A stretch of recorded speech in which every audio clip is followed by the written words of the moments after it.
Eventually to Game Changers champions, you need that momentum to carry over. Yeah, 100%. I think that momentum is a big factor for Fennel here, because I think that for Reignite, they were able to win their game yesterday in fairly convincing fashion, I would say. It's going to be pretty important over.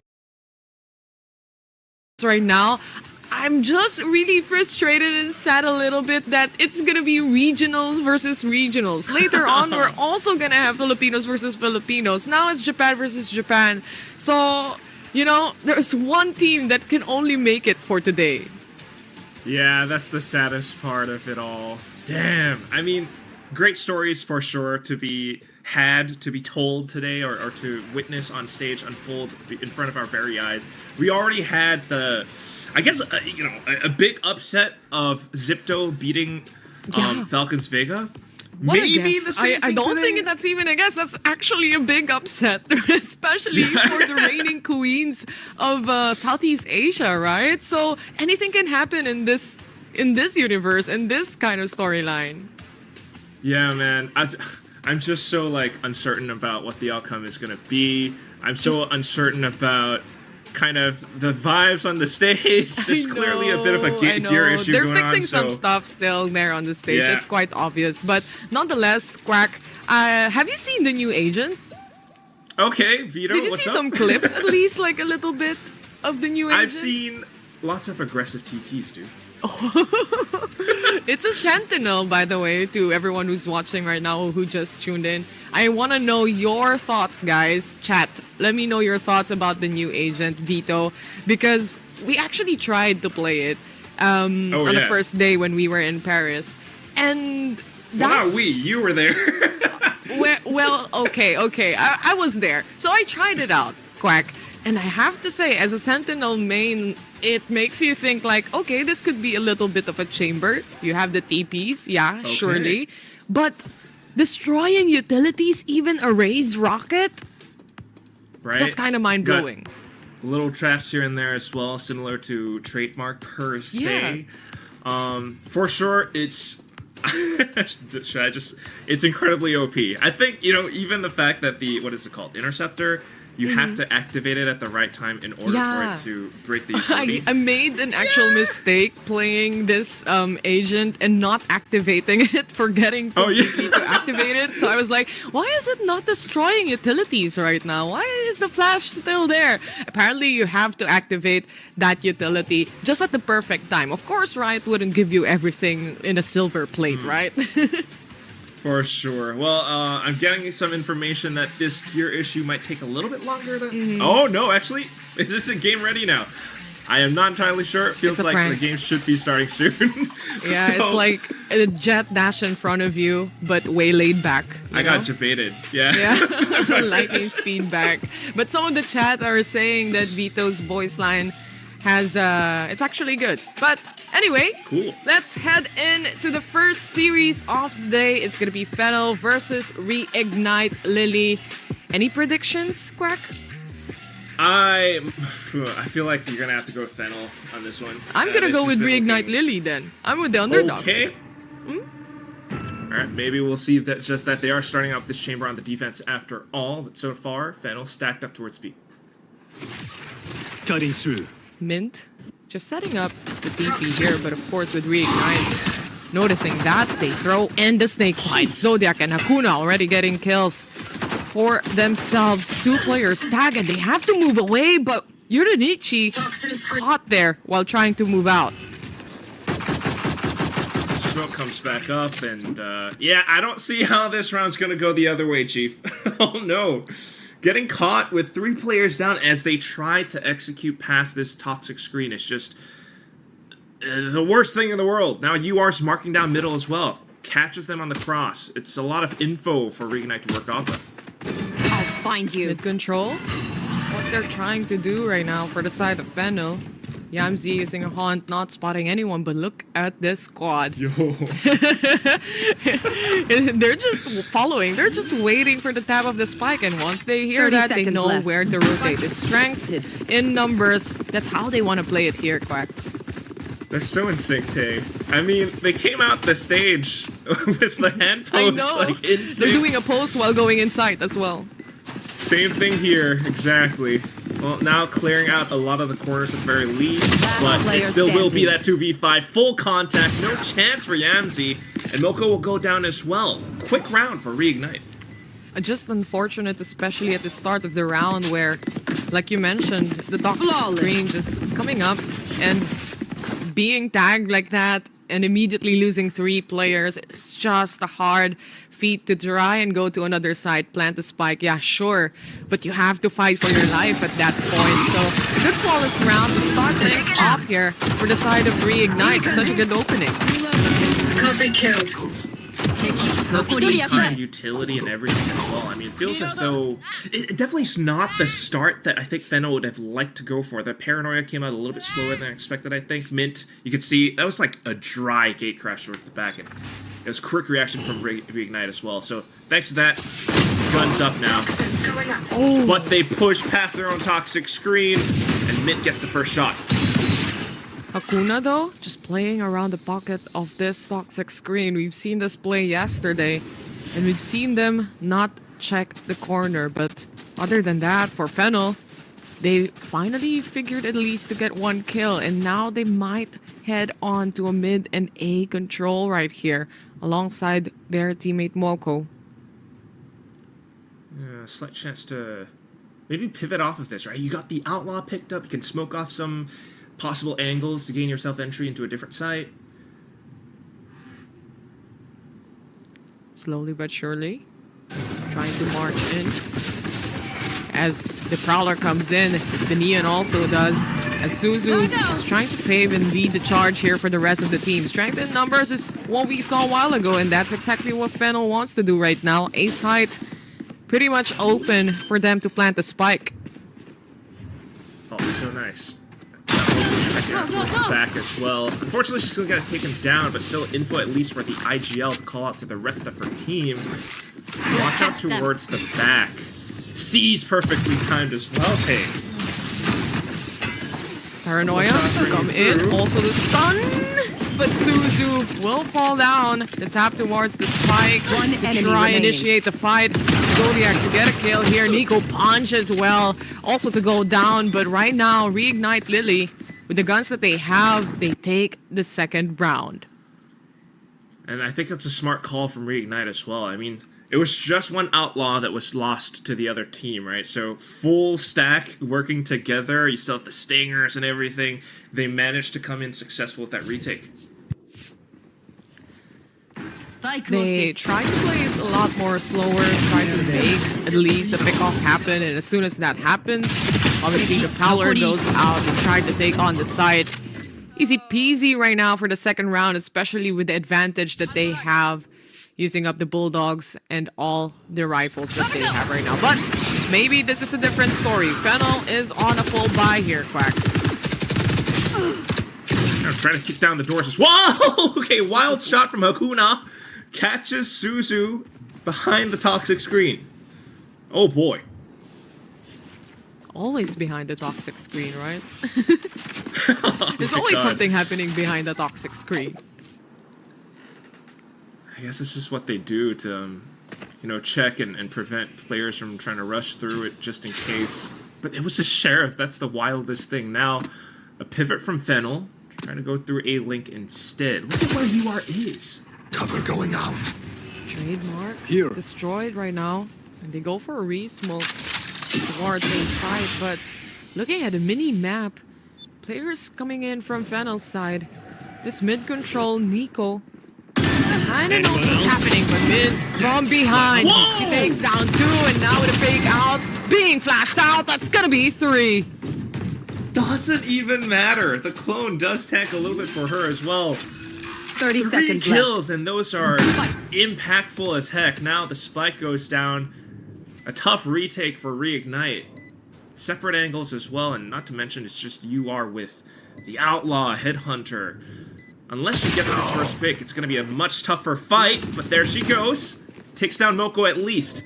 Now some information towards the back as Neko Punch makes her appearance enemy known. UR remaining. continues to swing out, but oh, that's an easy burst for Yurinchi.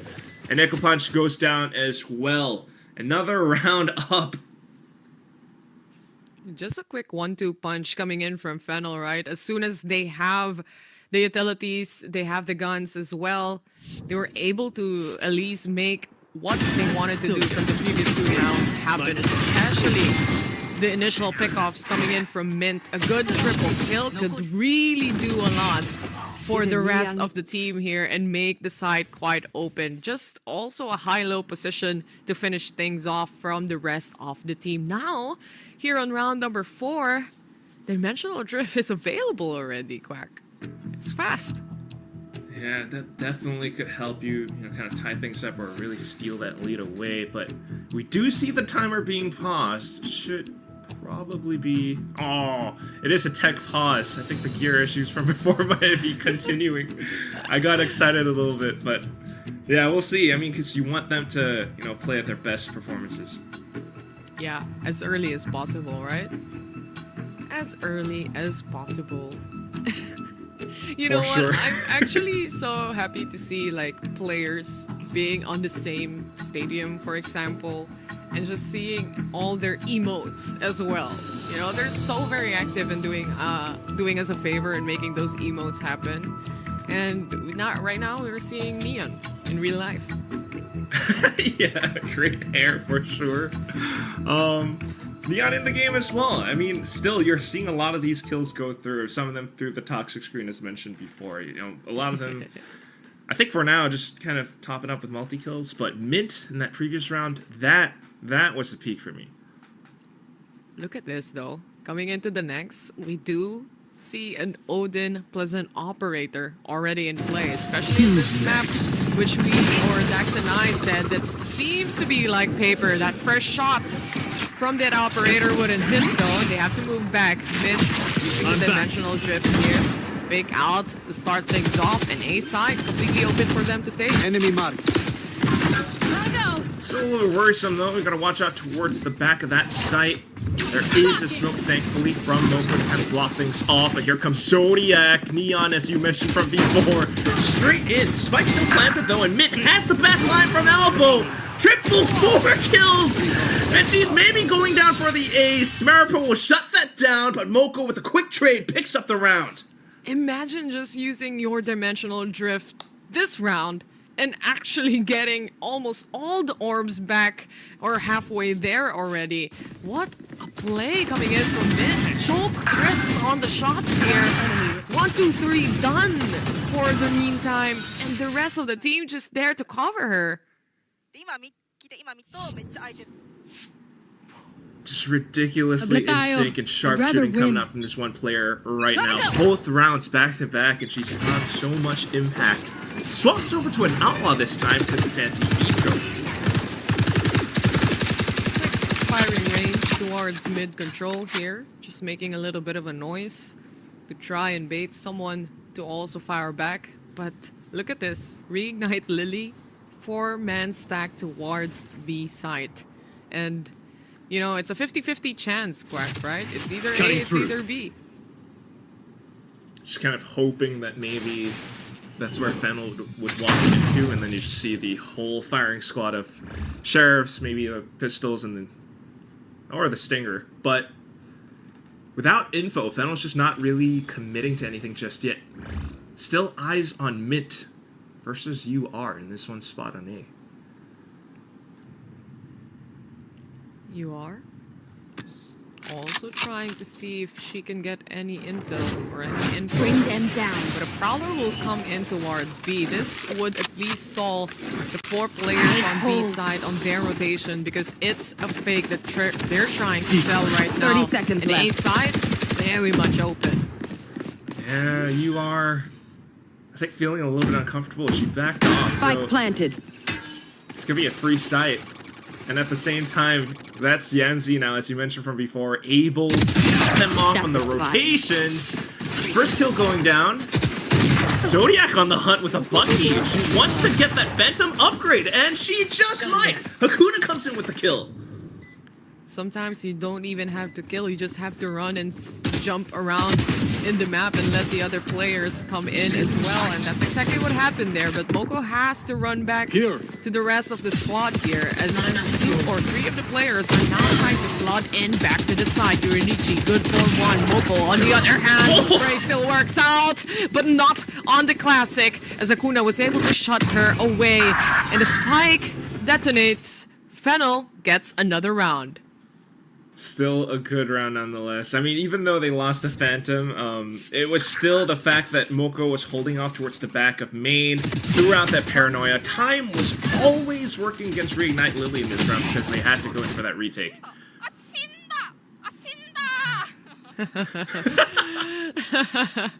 They're just having fun following the tracks and the lead here, especially of the Neon.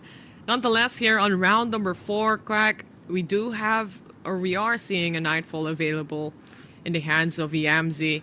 Other than that, Zodiac for Reignite Lily has the overdrive as well, so could be a game changer. Literally, game changers. The way that you timed that so well. I know, right? It's like I was holding the transition button in like Valorant Game Changers. Logo came out. Oh, it's so good. But yeah, maybe some game-changing ults. I'm not entirely sure just yet. I'm hoping that, you know, it's gonna help them in a retake or something possibly, or maybe it's something that she'll save for a future Eco round. Because right now, it's gonna be that timeout. You know, I think Coach Karkas is seeing something that he doesn't like. Maybe not being proactive enough in some of the previous rounds. Actually agree with you there, since we are seeing and looking at Reignite more on being idle most of the time, just really trying to react how Fennel plays out. But they had a pretty good start there. They were able to shut down the players even before they even tried to entry.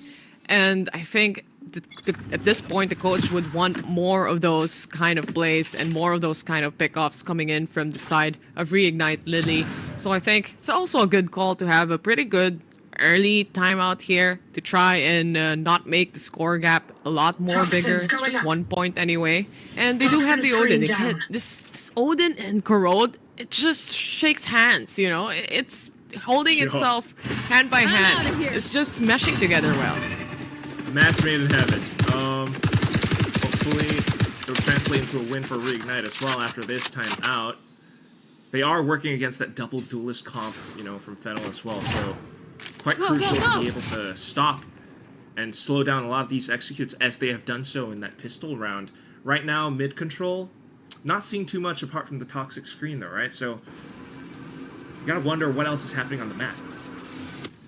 Face your fear! Spot them out though, as the Nightfall comes in, but there's a wall from the Neon, and this is not spotted at all, Quack. They're a little bit too late to the party now, and someone's holding their position as well. 30 seconds left. Yurinichi is holding that angle. No fuel. Will her barrel get spotted out? Oh no! And that's just going to be a bit of contact. At least UR manages to make it a trade, but here we go. The clock is ticking now, Tay. That one little trademark, and this is what happens as a result. Moko holding the off angle. And it's a slight crossfire as well with Mint on the other side. More kills going towards Fennel. And Echo Punch alongside Maripol are going to have a tough time trying to make it into sight. Recon out, but it's a slight high-low. You got the relay bolt slowing them down as well. 1v3, and she's stuck into this one corner. Mid comes in and executes her outright. Good execution coming in from Fennel right there. Especially, you were gauging on the trademark to try and at least ping you. There's going to be players to come in on side A. At the same time, though, the position coming in from the Viper is quite scary to think about. It wouldn't be a chance no longer to try and make a retake happen if she was able to get at least 2 to 3 kills right there. But heading into the site, they were just more than prepared. They had so much time to prep up and actually take space. Yeah, so much successful hits on the A site now.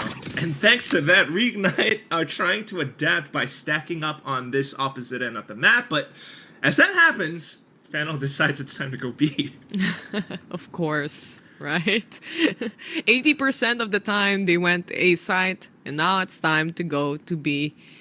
And it's a stack. It's a 50-50 chance, especially without the economy to help them out in this round. But Fennel is still being really careful here. They know that despite the disadvantage in RIG's hands, it's still possible to get that clear. But this Dimensional Rift will clear out B side and they will be able to plant. They know this already, and RIG is on their way to make a retake happen.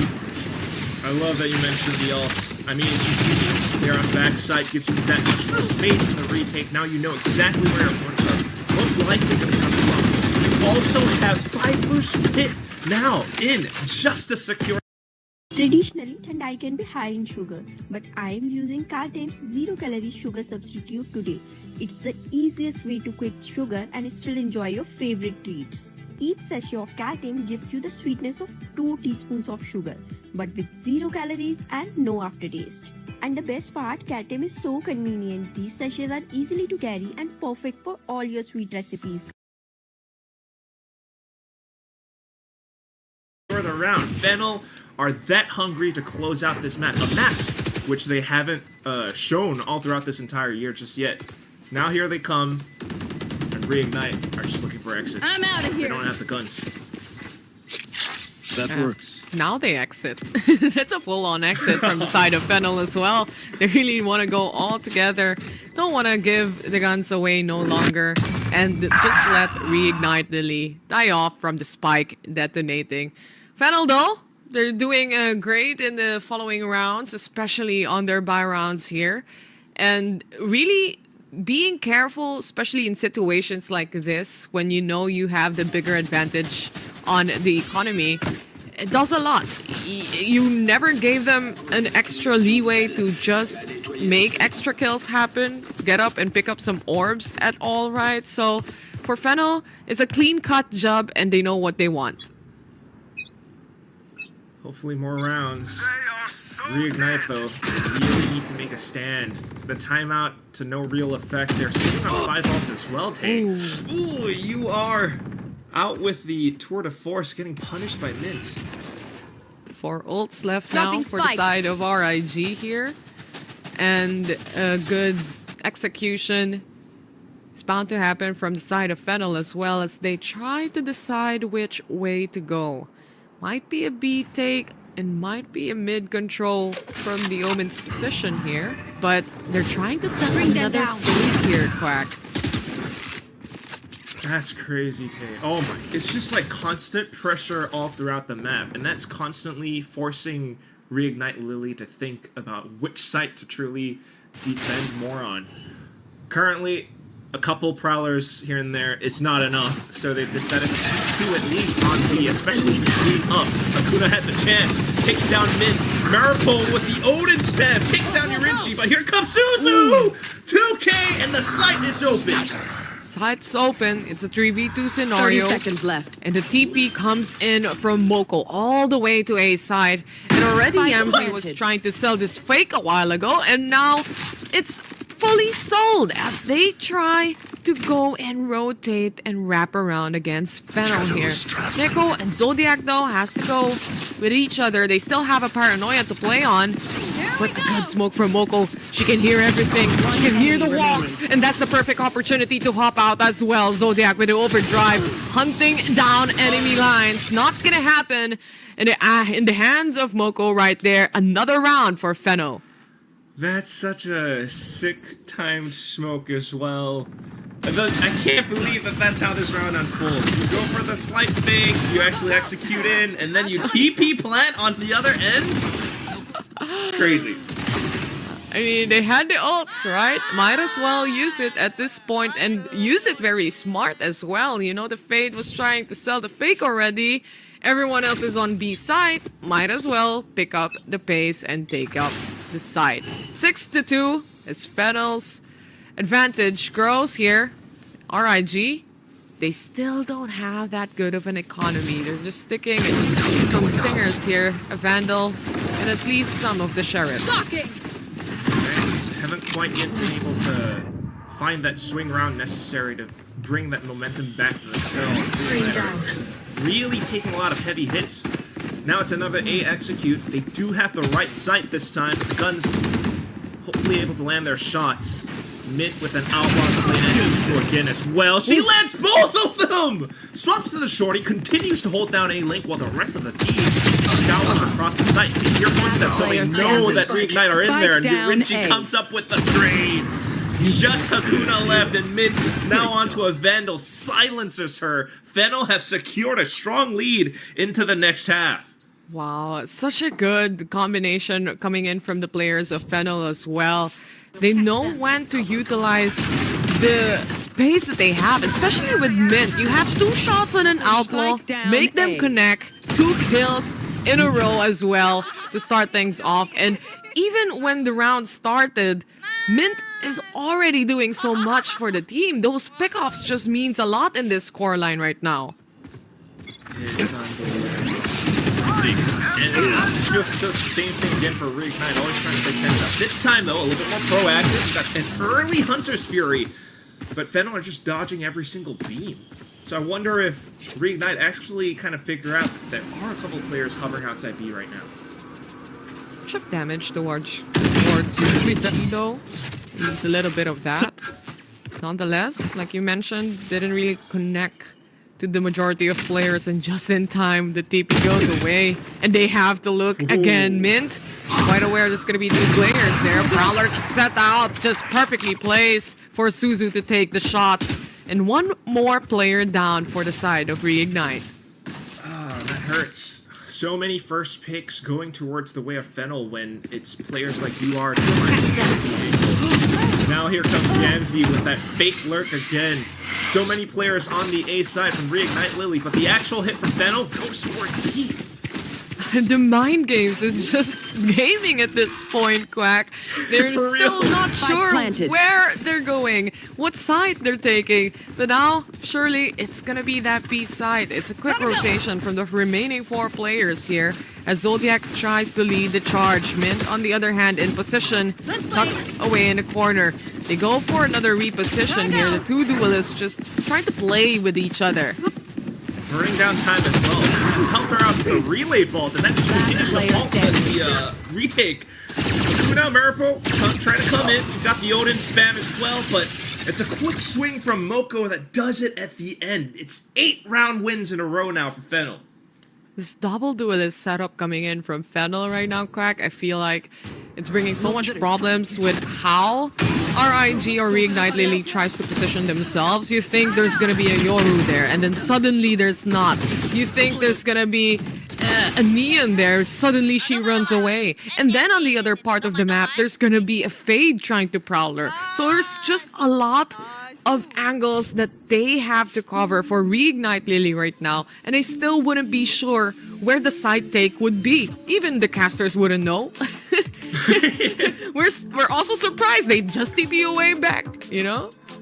For real, it's just the way that they're playing, so careful and measured right now. You know, it's that early B presence, and then they can hold back. Reignite Lily, despite their best efforts to try to assert themselves even a little bit, it's still just not enough, right? Slight Yoru TP around here and there, and they're still thinking, are they still coming B or not? Hence this timeout. It's a much needed one, especially on their own map pick. Reignite Lily needed this map so badly, but the results are not showing. Could have been the ace on their sleeves here, especially against a squad like Fennel. But right now, it's just not working out. That's why they do another timeout, right? To try and fix this up and maybe try to convert some of the rounds here. And again, for Reignite Lily, you had such a wonderful performance from yesterday. It's not impossible to have that coming in here on almost the second half. But Trademark quickly destroyed here. Mint leading the charge, getting out of Dimensional Rift. Good positioning for a Bucky. Just a perfect angle to take the perfect shot. Even the Stinger was able to get and pick up a kill.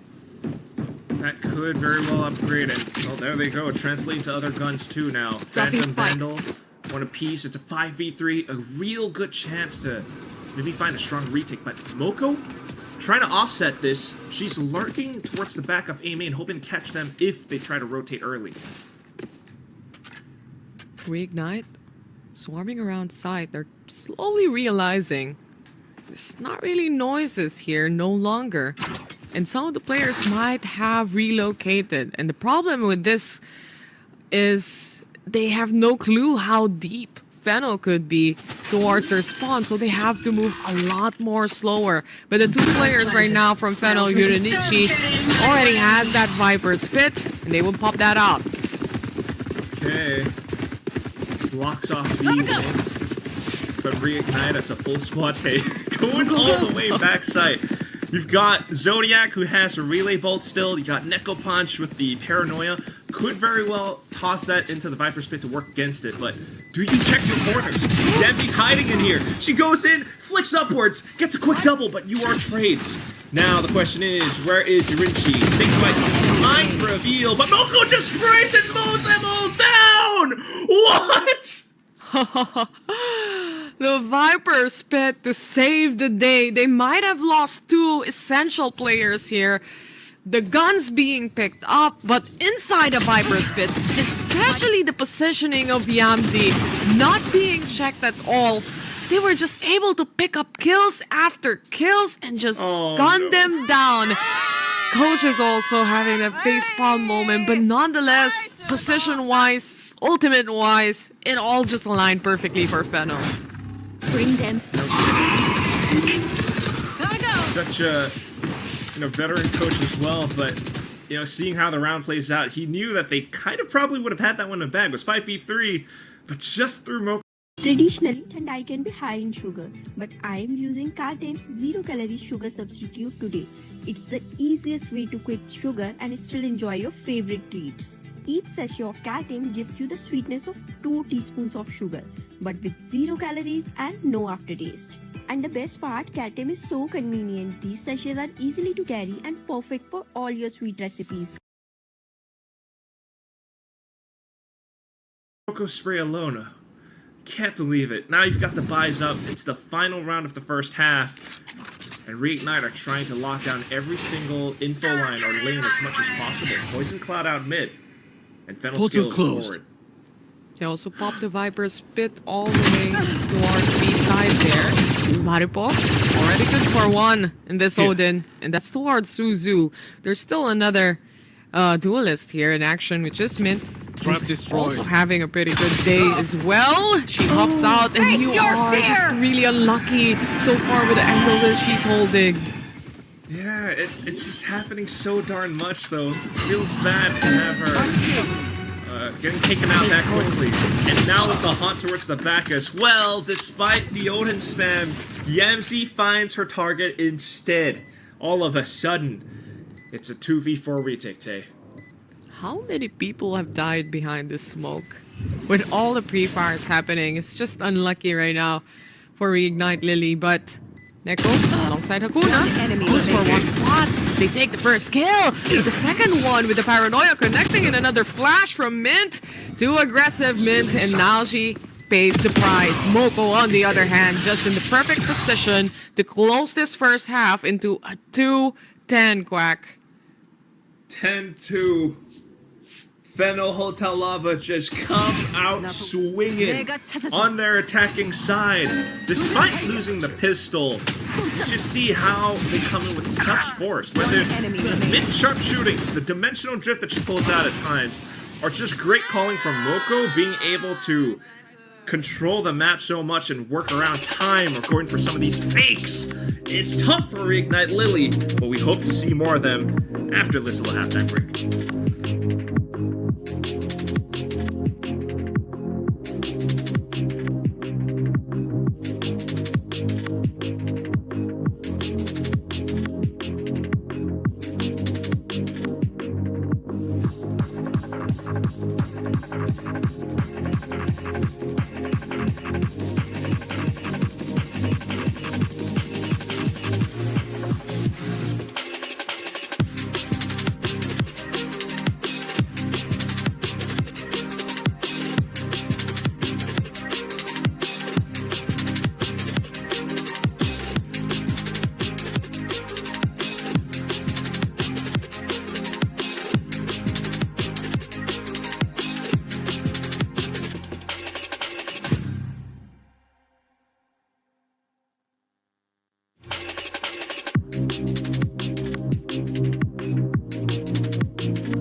And here we go, jumping right back into it. 10-2 after the first half. Fennel now on the defense on this map, Tay. Complete swap, complete turnaround, and maybe a chance for Reignite Lily to take control of the map that they also picked against Fennel here. In fact, we're starting off with a Haunt being destroyed, the Fate being tagged, and in front is gonna be Mint, surprised for the time being. The 2 players down now for Fennel's side. This is a side open, bullets out, but the paranoia connected, the stun connected as well. Another chance to reignite that, and that's gonna be Zodiac taking the kill. Pretty nice. Yurinchi does come back in for the trade. But at the same time, that baited out Moko's paranoia might actually give Reignite the legs that they need in this race to win out the pistol again. Might be the case, Quack, but for Reignite, it's time to plant the spike. Moko also spotted out. She only has 1 smoke to play out here. 10 seconds in, she can have another one, but for 4v2 scenario, and especially with how Reignite wants to play with each other. Let's see how this goes. So first shot from Moko comes in. She has to reload and takes another. Nico on the other hand also. It's now a triple kill. Now down to a 2v1. And they made it happen, Quack. You have got to be kidding me, Taylor. 4v2? I No can't way. deal with this. 11-2. Piss around, quickly taken, and it's all thanks to Moko? We gotta see the replay. Angle per angle. And Moko just hitting the heads perfectly as well. Wow. Yo, it wasn't even right clicks, dude. Unbelievable play coming in from the 2 remaining members here of Fennel. Yeah. 4v2, quick turnaround, and they win the pistol, take the advantage, and RIG now forced to buy off on this round, Quack. Needing this round ever so desperately, they rush upwards into A. Moko hits them with a quick paranoia and backs herself into a tighter position. Now Yemzi comes in to support, and it's an effective crossfire. Not to mention shooting around the upper end. They're going for the swing, the shots go wild, but Yurinchi and Moko, the crossfire is good! A bucky shot from Zodiac, but it doesn't beat the judge! Suzu comes out on top! Just you are left, and she goes in for a slight burst of the stinger. A bit of recovery now. 1v2. An attempt, she goes wide, takes down Moko, but low HP. Where could Mint be?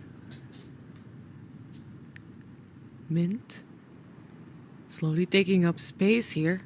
You are also no clue where Mint could be. The Mint kind of feels that it's gonna be that heavy rotation towards B. Try and plant the spike right now.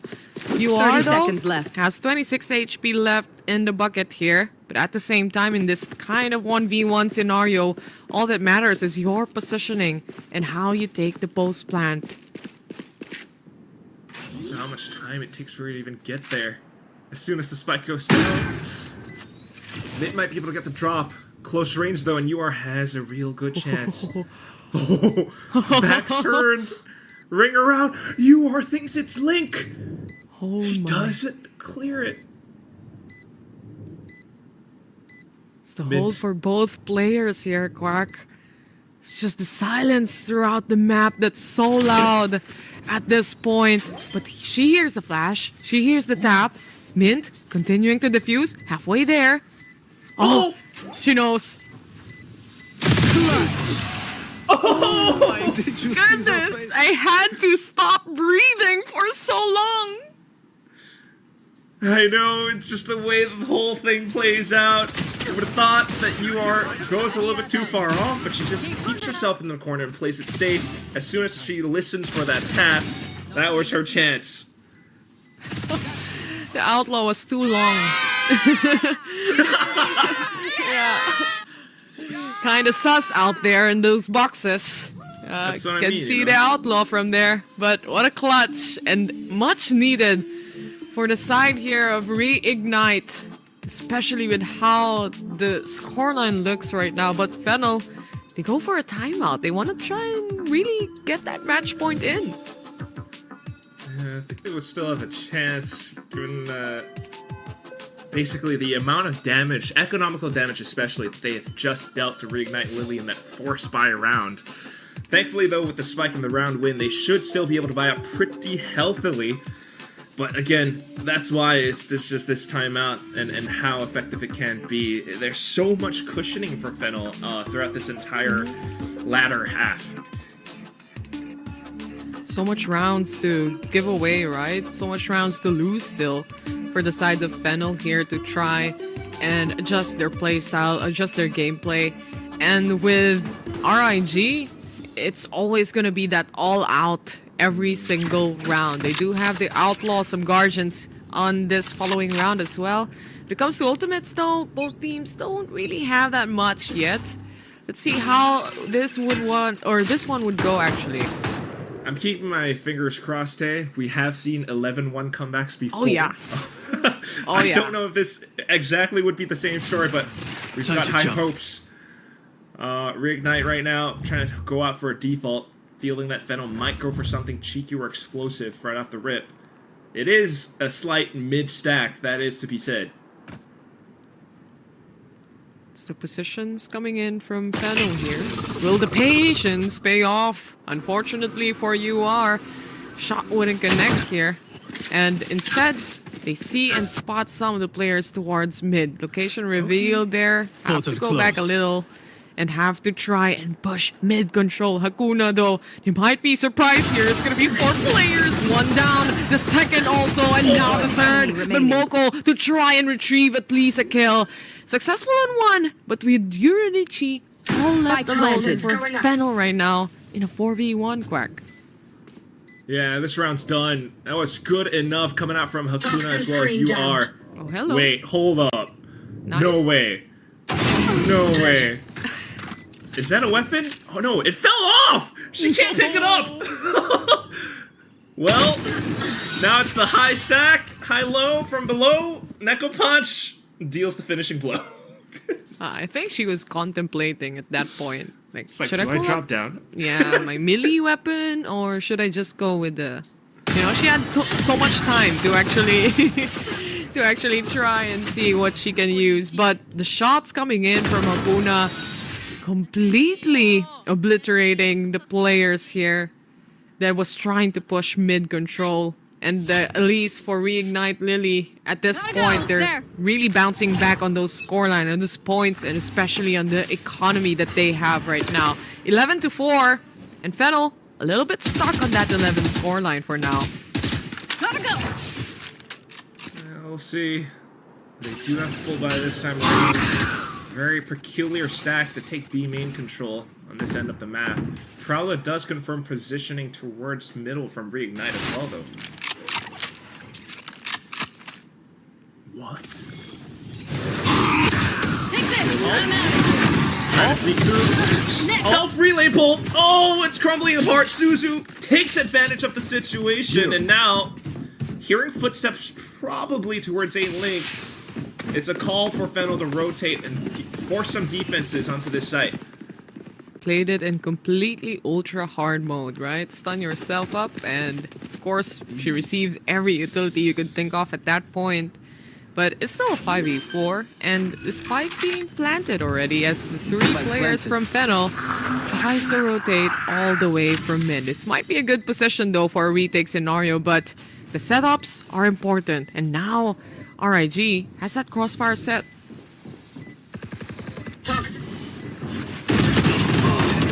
Oh, but they go in for the swing as soon as the smoke dissipates. Fennel, they are able to break apart that hold. Maripo, though, turns back around, but here comes Moko. Stuck it halfway. Suzu goes glow. And it's Maripo, who unfortunately takes a little bit too much time. It's an ace still at the end, but Moko has stuck the defuse to completion. Already a little too late, and Moko was just trusting completely on how her teammates would play and just defuse the spike to make sure they get the match point here.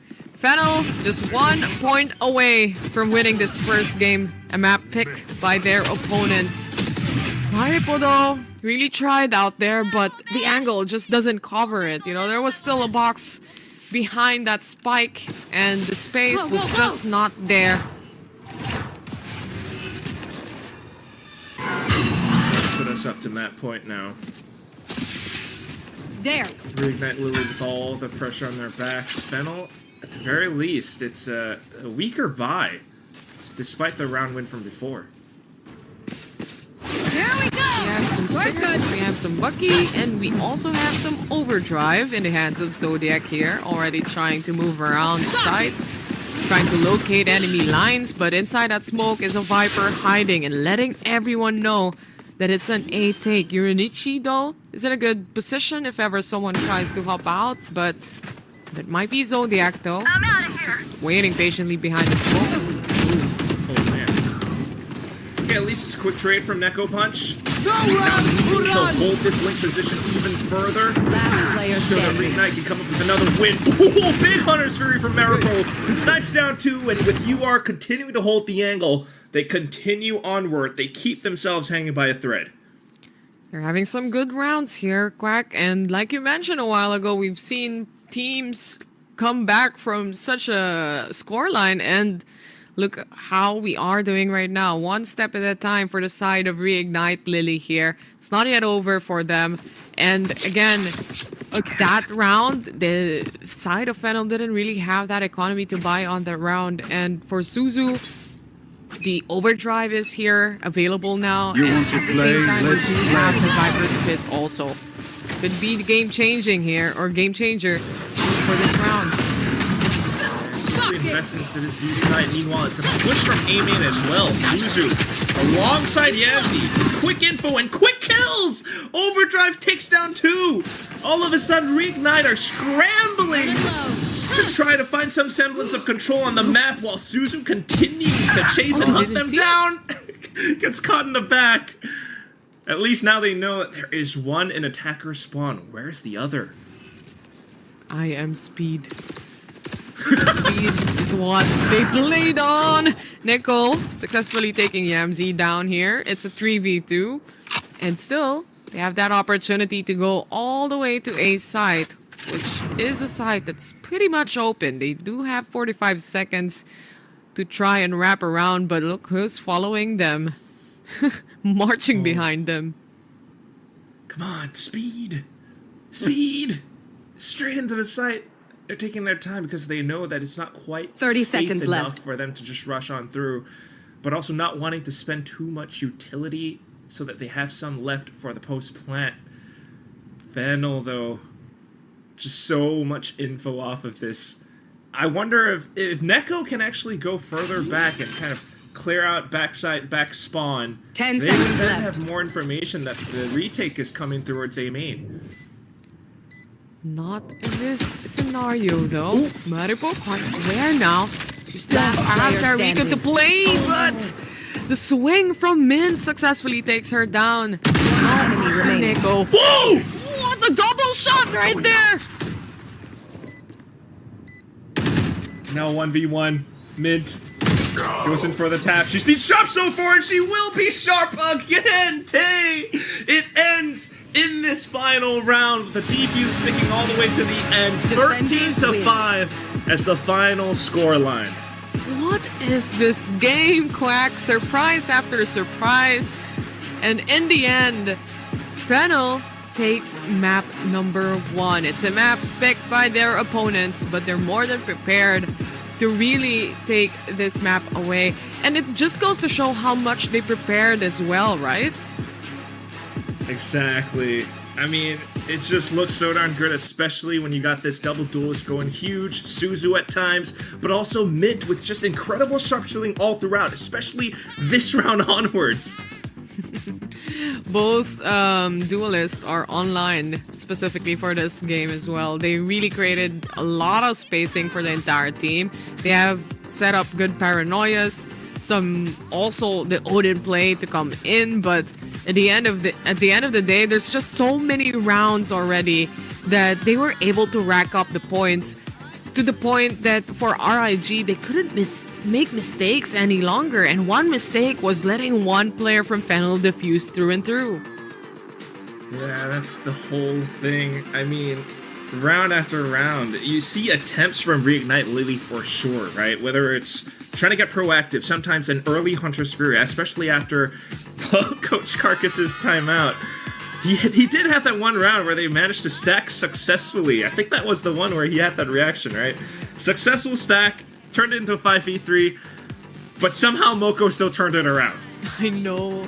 There's also just circumstances where you're expecting RIG to just hold their position, especially it's a post-plant position, right?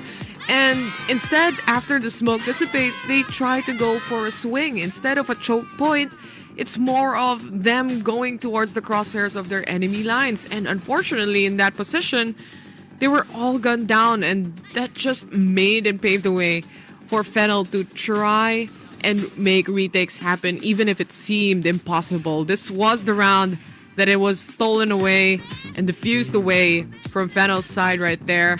And Reignite, though, they still have that second map to make a comeback happen and to try to, you know, get those engines running. Gotta love that they're keeping those spirits up for sure. But for now, we're going to toss it back over to the panel to break it down.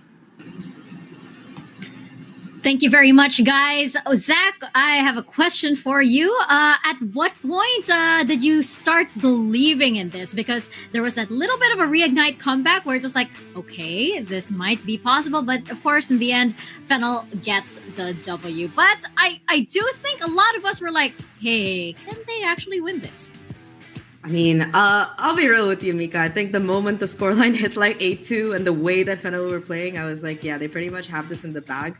I think that Reignite Lily, I don't know, they seem like on the back foot in a lot of instances on this particular map. I think that Fennel just, most of the rounds in that first half, right? They were getting the first kill and they were controlling the pace. Like, you'd see them go for a fast hit and, you know, make a lot of noise and then immediately just go quiet, and it would cause so much confusion in the ranks of Reignite Lily. And, you know, sometimes they would rotate, sometimes they would hold, and either way, Fennel, they had the read to take the advantage of that, especially when you couple that with the kind of lurks that you could constantly see players like Moko or Yurinchi getting. Yeah, that was so annoying on the side of Fennel, by the way. I can imagine just on the side of Reignite, right? It's like, oh, they're here on A, and everybody rotates, and it's like, wait, it's B.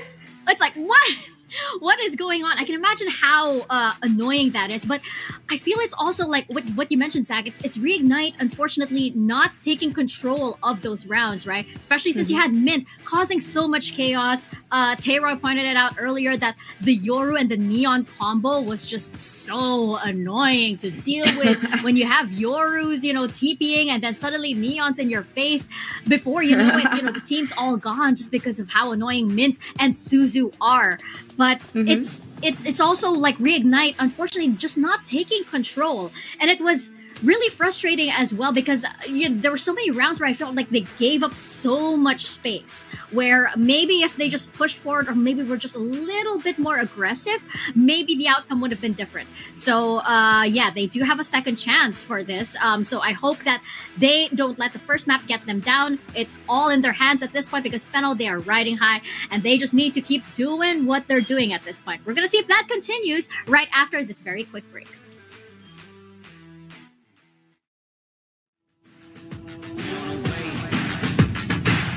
It's game time, yeah. We on the way.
immaculate as ever, smiling and having fun on that stage. But for Fennel, oh my goodness, the synergy on this team is so good today. I think they've come and they want that champion spot so bad because we're seeing performances from Suzu, from Moko, from Mint as well. So many good moments for these girls on that first map. Can it carry over onto Haven, one of their favorite haunts, one of their favorite stomping grounds here, Zach? 100%. And I mean, this map, you said it, it's one of their favorite matches, favorite maps to play. Throughout the year, they have been running the ISO and the Yoru, you know, the Fnatic comp that came out last year. And I don't think they lost a game yet. But this tournament, Mika, I am very excited because they have changed over the ISO for the Waylay. They played it 2 times so far, and both times found pretty dominant victories. Yeah, rawr. You better bring that energy into the game. They need that. But yeah, talking about Fennel here, they're going to be continuing to run the Waylay and the Yoru, and I think that they've been dominating with it. But on the other side, Reignite Lily, they made some changes too. They were also running the Yoru and the ISO over the course of this year, but now they switched over to the Neon instead. We saw the impact that UR could have in a couple of those rounds in the last game, so hopefully that can translate into a bigger thing, especially since Reignite are going to be the ones starting off on defense. Yeah, this is going to be so exciting to watch. You have Waylay and you have the Neon now, the difference makers for both of these teams. We're going to see who takes it as we pass it on over to Quack and Terror once again.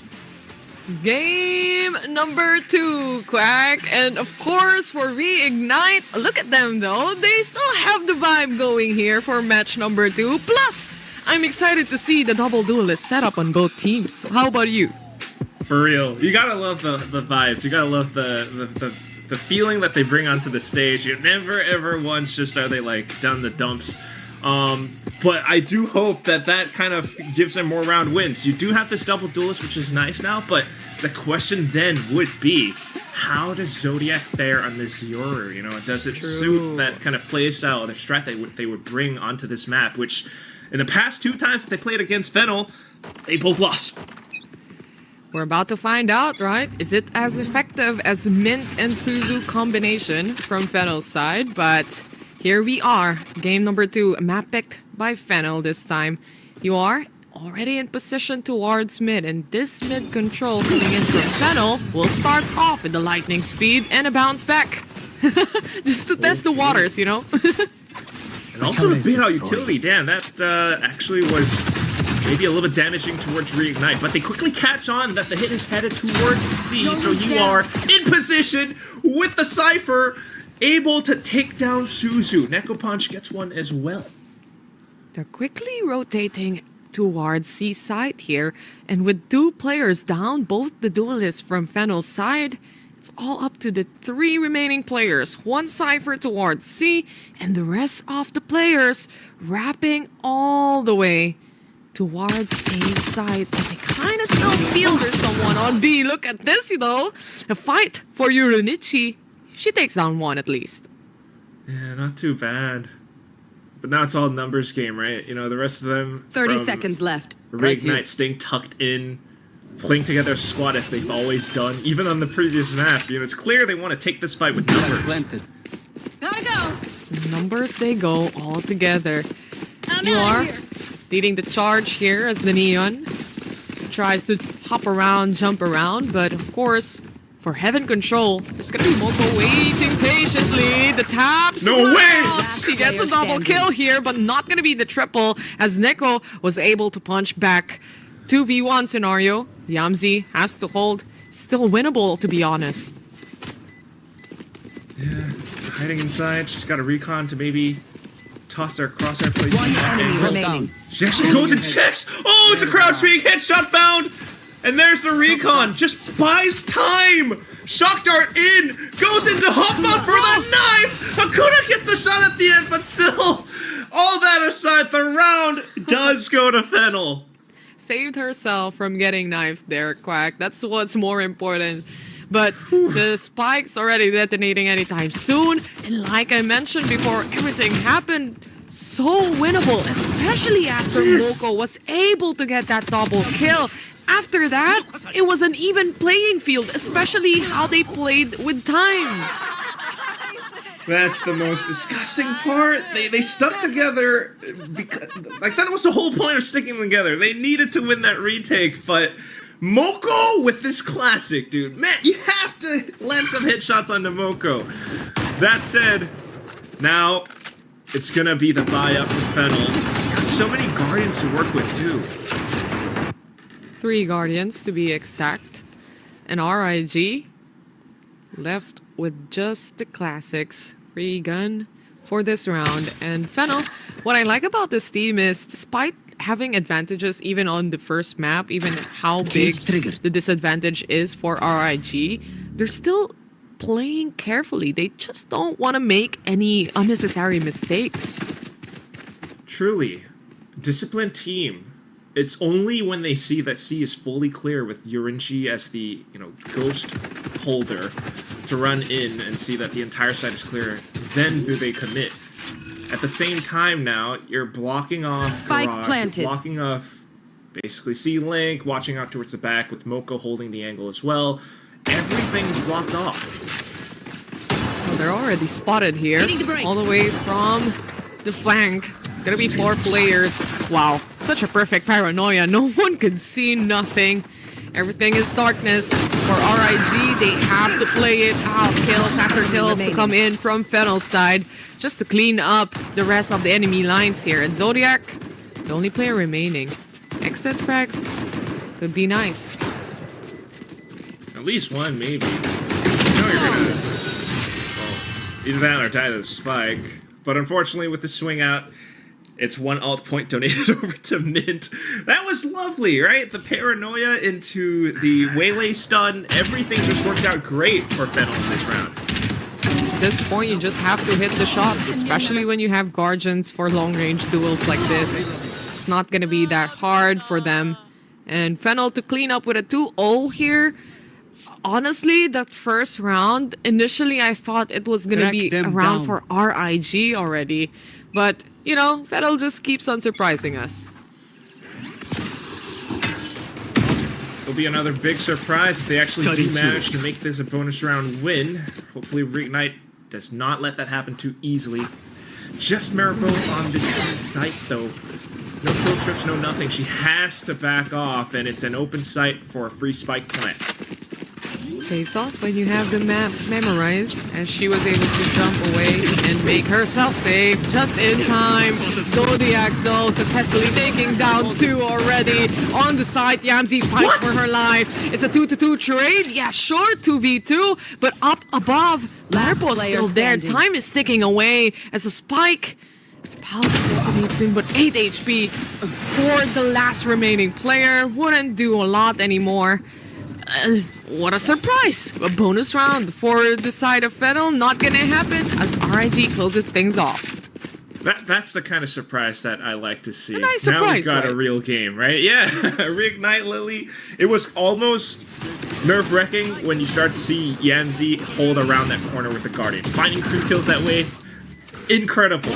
But then she was down to 8 HP because of that kerfuffle, and thanks to that, you got Reignite able to take more advantageous angles, come back in. They were so fast on this retake that I think it was tougher for Fennel to hold back. So, not too bad. Hopefully we see more rounds for Reignite now. And with actually the flashes coming in from both sides of the teams, it really made the play here happen. So, want to see more of those heading into the next rounds, like you said. Decoy to destroy the tripwire. And at the same time, though, you are holding position when it comes to mid-garage control here. As Marbo tries to at least rotate a little and just check what's up and what's going on towards sewers here. Maripo's position is the most shaky one, I think, out of the entire map. Kind of a one and done, right? Exactly. Question for anything else to aid her in this hold as well. Look at this. Light speed in, stun out. Suzu comes in for the gate crash, and it's already 3 kills as the rest of the team arrive and spam out towards Link. In the blink of an eye, it's now a 2v5 scenario for Reignite to retake with. 5v2, like you mentioned, the drone to start things off to try and locate enemy lines. They see Hakuna all the way from CT side, and I think this is more of a save for Reignite, a better option at this point since It's gonna be 5 players waiting for them there. But just wanna quickly touch on how they made the entry happen here, Quack. Yes, The lightning please. speed just does a lot when it comes to this entry points. You have the running initiation from Mint, and at the same time, the TP from Suzu just aligns perfectly for them to take on the kill, especially with the Hinder being attached to the Sova. Again, it was a one and done position, but for the Sova, you just don't know which one to where to look even. It's just so fast, and you're getting hit by so much. You're getting Valoranted on the A side. Yeah. It would be nice if you were Vito, but you know that's not here yet. But yeah, basically everything you said. You know, there's pressure towards the C site, and then it's a sudden hit towards A, and there's just no way that Maripo can really react to any of it, and that's why I think you might want to see a bit of intervention from Coach Carcass for Reignite Lily. They need to switch some of their defensive setups up, because Fen will have them figured out. Yeah, Fennel have to figure out, like you mentioned. And when it comes to holding on to positions here, for Reignite, it's more of that reaction-based kind of play right now. If we see someone, then we react, or we try to at least get a pick off here, but it's not happening. Because for Fennel, they move so closely alongside each other. Not only that, but they really move a lot more slower to really try and clear out the angles one by one. And it's working out greatly. And once they have decided which side to take, you see that Wele plus Yoru combination. It's very difficult for them to answer back, especially when you only have one person on site holding it down. For real. And it's just so strong, especially when it's both Suzu and Mint, right? That double duelist combo for Fennel, who are piloting these agents as well. So you hope to see more from Reignite, especially on this defensive half. You don't want to let it go by the wayside too much. Right now it's a double push down long, and UR takes first contact. Good catch coming in from the side of RIG here. Just have to maintain this composure at this point. But Fennel I'm also out of just here. doing some pre-fires here and there, just testing the waters as well. But I think it's gonna be more of that rotation to help Suzu out. The triple hold onto sewers as well. And if ever they decide to go to A, it might be a surprise, but Zodiac and UR are trying to push it together. Surprisingly, there's going to be Spike Moko down, waiting C. for them, but a good turnaround. At least getting a pick off, leaving them be, and resetting positions. Potentially spotting or hearing the spike as well. Now you walk into that 3-stack. Oh, the Bucky shot is strong. And it just kind of works out, despite this being a half buy for Reignite Lily. The whole idea 30 seconds left. with 2 players pushing down C is that you funnel your player opponents into standing. thinking A might be more open, but it's not. Now they start to take duels, though. And Yurinchi comes up with one and has a chance to maybe get the spike delivered over onto this A site. Does she have any clue? There's still someone left onto sewers there. She's trying to look. 10 seconds But 10 left. seconds remaining. Has to plant the spike. Successfully does so. Decoy. And now it's all about the hold. We've seen a 2v1 happen a while ago. And they were successful. But she knows it's a fake from the Yoru towards A long. The second time. 2 players trying to hop. Oh! She takes 1 kill.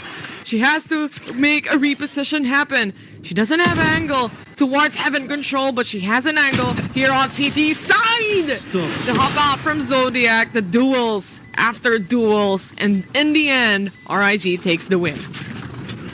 Oh my god, you mentioned those duels and it just comes down so close, but thankfully for Reignite Lily, Zodiac, just 1 step apart, manages to take down Yurinchi as she tried to re-peek. I mean, this entire round, you know, well converted, especially thanks to the timeout from Coach Carcass, right? You had that triple setup over onto short. They did, unfortunately, peek thinking that they could push out even further. But towards the end, still able to, thankfully, convert that 1v2 into a win. And now we'll see, you know, full buy versus full buy. It's a potential to swing the tides over in Suzu's favor. Ultimates all out for the side of Fennel here as they use the Dimensional Rift. I've also heard a Neon popped the overdrive there, but let's see how things will turn out. Hakuna well aware there's gonna be an A take. It's a fast A take, and now with that, a Hunter's Fury will also pop, be popped, and Maripo was able to get the kill. Now on to the side of Fennel. Hunter's Fury wouldn't connect to anyone any longer, but they do have the Dimensional Rift in the hands of RIG, already on its way for that retake scenario. They know there's going to be someone on Hell, Zodiac trying to pave the way for the rest of the team. They have to clear this angle out, though, successfully does so. But on the other hand, it's all up to Yamzi. It's a fake, and now they're trying to defuse the one kill, and that's over and done with as RIG. Such a good reaction to this retake scenario. Yeah, that was brilliant. Just taking their time with things. Yes, UR did pop the overdrive early, but knowing that she had to play alongside her team, she kind of slowed things down. Didn't matter if that overdrive kind of burnt through. It was more important that they work alongside this Hunter's Fury. This A hit that came out from Fennel is one that, you know, a lot of Korean teams are fond of, right? You got the From the Shadows, you got everyone just kind of executing at the site, and they've seen those execute before already, so just a clean retake with the Dimensional Drift coming in, and now the score is tied up. A timeout, perhaps, from the other team here, as we are at least having a closer scoreline actually coming in from Reignite Lily here, as they try to clean up some of the plays that we are looking. But you know, when push or when things comes to at least this kind of point, for the players that tries to go in and rush on towards the side, they had that opportunity to really surprise Reignite with all of those utilities, especially successfully taking some of the players down. But they also had pretty big ultimates in the hands of Reignite Lily. They can also try and use up all of those just to go up against the team of Fennel. It worked out perfectly on that previous round though, but here on the next, of course, they're not really gonna have that economy to buy. They do have a Neural Death, a Vandal, and a Bucky. That's all they got. So still needing to try to scrounge up whatever they can, given the current economy. But otherwise, for Reignite Lily, a real chance at possibly finding the momentum in this map. Quick light speed into Refract, and now you reveal at least one trip. Just a quick bungee jumping activity, right? You still have the tripwire there, so at least they know. And with the shock dart, removing that, things are a lot more breathable for Fennel, but they're still waiting patiently as well. Just trying to create some pressure, keep players split up all across this map. In for a sudden barrage. The paranoia, though, from the other end is good, and it allows for Hakuna to spring out for a double kill. Suzu wants to find revenge, but unfortunately it's not quite happening yet. It's a hit and run for RIG's side as they successfully remove the controller as well. Setups and smokes mid. Not gonna be there for this round, and with the spike being dropped towards mid as well, Zodiac well aware. Outlaw in play. One enemy remaining. Spike down A. A challenge, but it's a 2v1 there, so. Beautiful flash dodge by Zodiac too, and now quickly turns around, hearing some footsteps from the Yorinchi sprinting across. So quick round for Reignite Lily. It's pretty nice. They do have the economy advantage anyway, but the play coming in from especially Hakuna, how she reacted after the paranoia was very important for this round, and it made it just a lot more harder for Fennel to try and recover back some kills or maybe some guns. That's kind of, yeah, nice little fist bump as well. You know that you have to lead now, and you hope to carry it forward even further. Especially if you can take down Fennel's full buy in this current moment, but it also comes down to setups. Fennel in that round did a lot of scouting work. Some slight adjustments, though, would be Hakuna with this tripwire now onto the C site. Minto, ready for that light speed. Going back again. Just a quick initiation, trying to see, locate enemy lines, but RIG, happy to hold back, happy to play the retake scenario. They start off with a drone, but there's gonna be so much utilities to flood in. The perfect ultimate coming in from Mint. The perfect kills from Suzu alongside Mint here. Now left are the two remaining players of RIG. You're gonna have to save. There's just no scenario in which you can really find a strong retake, especially with the positions held from Fennel now. Suzu towards back spawn. Like, how would you even know? One enemy remaining. Walk up front. Yorinchi makes it a trade. Neko Punch does get one as well, but down to the end, Yorinchi with the 2K will secure a round back for Fennel. Good hold coming in from Fennel's side as well on that pulse plan scenario, but the takes that they're doing here, the initiation coming in from Mint is really creating the play and the space for the entire team. It just allows Suzu to run over the players that she was able to see or maybe stun. And again, it's a perfect utility play. I know. I mean, the fact that that ult was set towards, like, the back of spawn as well. It's so tough for Reignite to hold off against this double duelist. They will try this time with an op in hand for Zodiac, but first shot whiffs. She tries to re-hold the position, but has to gate crash out. Teammate is here to kind of support the A site, though, so they've got that going for them at least. Like you mentioned, in these kinds of scenarios, you have to make the first shot of the operator count, right? At that point, people will notice and people will move away, and that's exactly what Fennel is doing right now. Fall back here. They instead try to take mid-control here. They know there's gonna be a tripwire. It's already destroyed. It's gonna be that Cypher holding onto side. It's all up to Hakuna if ever players come in, but they revert back towards mid. They see Neko. She successfully runs away. Thankfully, with the TP, they even spammed the corner just to try to catch her, but nothing found. But thanks to that trip getting broken and some pressure in towards B, now it's a re-clear in towards A. They did not check the corner. UR has a chance. Takes down 2 at least, but Suzu trades. 30 seconds Now it's left. a race to the base to try to get the spike down, but Reignite are a little bit faster. They've got the timing on this one. Mint tries to cut off some players on rotations, and she managed to make it happen. Spike planted. More pressure towards the back, and Zodiac feels the need to enemy turn remaining. around. And that's where she finds a bullet to the face. Yorinchi out taking Neko Punch, and Fennel find the lead. Nasty shots coming in from Mint here.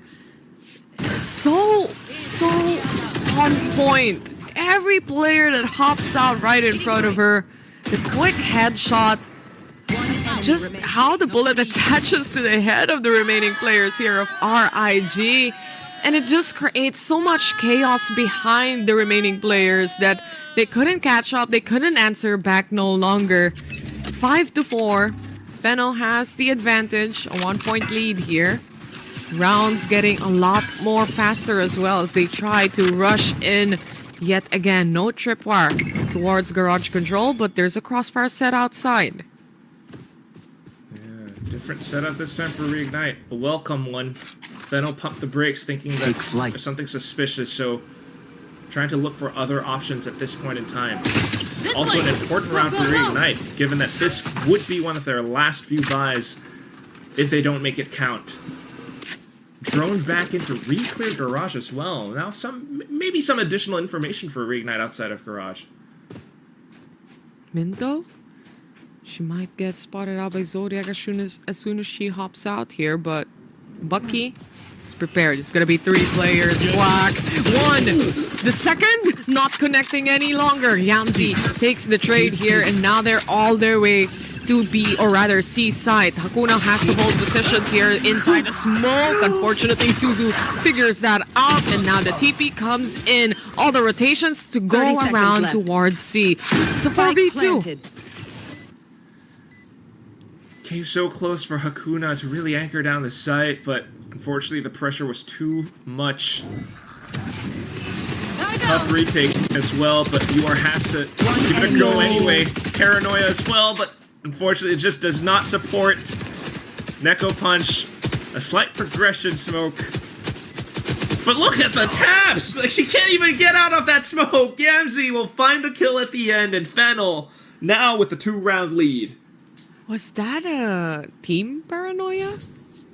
I actually think it might have been. I think it was, right? Like, it was in the angle when she was trying to run, and exactly the paranoia comes out. She also... oh, no, okay. Okay! All good. Moko was able to react. Okay. Everything's No okay. friendly fire. No one's gonna be mad. Yeah, but again, things like that, right, Quack? How quick they react, how they know that they have to hold this post plant and what utilities to use up in this exact perfect moment just pays off dividends. It's at 6-4, and now with the rounds coming and closing in for this first half, time to jump. see what would be the solution here for RIG. You mentioned it a while ago. They really don't have that economy to play around here on this 11th round. Unless it's some kind of, you know, miracle play, you actually really anticipate the right site. It's gonna be tough. They managed to stack rightly towards C, but it's only one good shot for now. Suzu still able to make it a quick trade. You are noted towards the back of platform, and the rest of Fennel thinking to still hover around. They still want to take the site because Suzu's in there. Suzu just holding her position closely. Still not aware where the remaining players are. That's the problem, though. Super unaware that Suzu is just holding onto site since a while ago. Maripo has a stinger in hand, but planted. in this post-plant scenario, we've seen it time and time again, Quack. We know how difficult it is. We might have the full kit, but as one player, as a single player, it just, yeah, it really would be too much. Unless you get one lucky kill first, and then perhaps you could work your way around the rest, but this entire site is locked down. The best bet now for Reignite. Yeah, just maybe talk it through. Okay. Try to go for a 7-5 at best, but the hunt becomes successful for Yorinchi. They clear out all the angles here, and another good post plant for Fennel's side as well. Such a good take, you know, just pushing in at the same time, holding down the fort. Wait for a little bit longer and see how the players of RIG reacts. No reaction at all. Silence inside the site. Then set up another play. Just perfectly blended well with the rest of the team. FL has so much utilities to play as well. They do have Hunter's Fury. They do have Mint also. And Suzu, the Dimensional Rift, could do so much. It's pretty amazing to see the coordination that Fennel has, isn't it? Reignite. Okay, well, they do have the op this time. Not seeing anything towards C, so that should paint a slight picture. Especially with their own Dimensional Drift as well. I mean, also with the Overdrive and Hunter's Fury, they could set up for a retake, but positions-wise, all it takes is one Fennel explosion. I'll handle this. And they might be reeling from the losses. Here goes Suzu. Trying to locate enemies here. These you are. Trying to go for the flash. Sets it up for Mint right now. Convergence path being used. Bolt, Hunter's Fury all around the map. Being popped as well. Mint, good for one already. Moko to secure another kill as well. 5v3 with all that's happening. Zodiac thinking if she should use the Dimensional Rift at this point. Last round. Yeah, but you have to have the manpower to get the kills, right? The guns too. It's an op, but she does try at least. Maybe he's able to spot out one, but unfortunately the overdrive does not go successful. Miracle gets the kill, but now traded out by Suzu, and as soon as Zodiac exits the ult, Suzu is right on top. It's an 8-4 first half for Fennel. Hey, not too bad, I have to say. Like, as much as you want, if it's too one-sided, you want to get that 8-4 scoreline. Could quickly turn around with a pistol round right there. It's so better than 10-2. With this, yeah, exactly. Better than 10-2. Than what we saw from the first map, right? So, with this though, I hope certain adjustments come in from the side of Reignite Lily, because for Fennel, they're looking as strong as ever. But let's see how things turn around after this halftime.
And we are back for the second half here. A different story this time as FL stands on the defensive side. And RIG, this is a much needed pistol for them right now, Quack.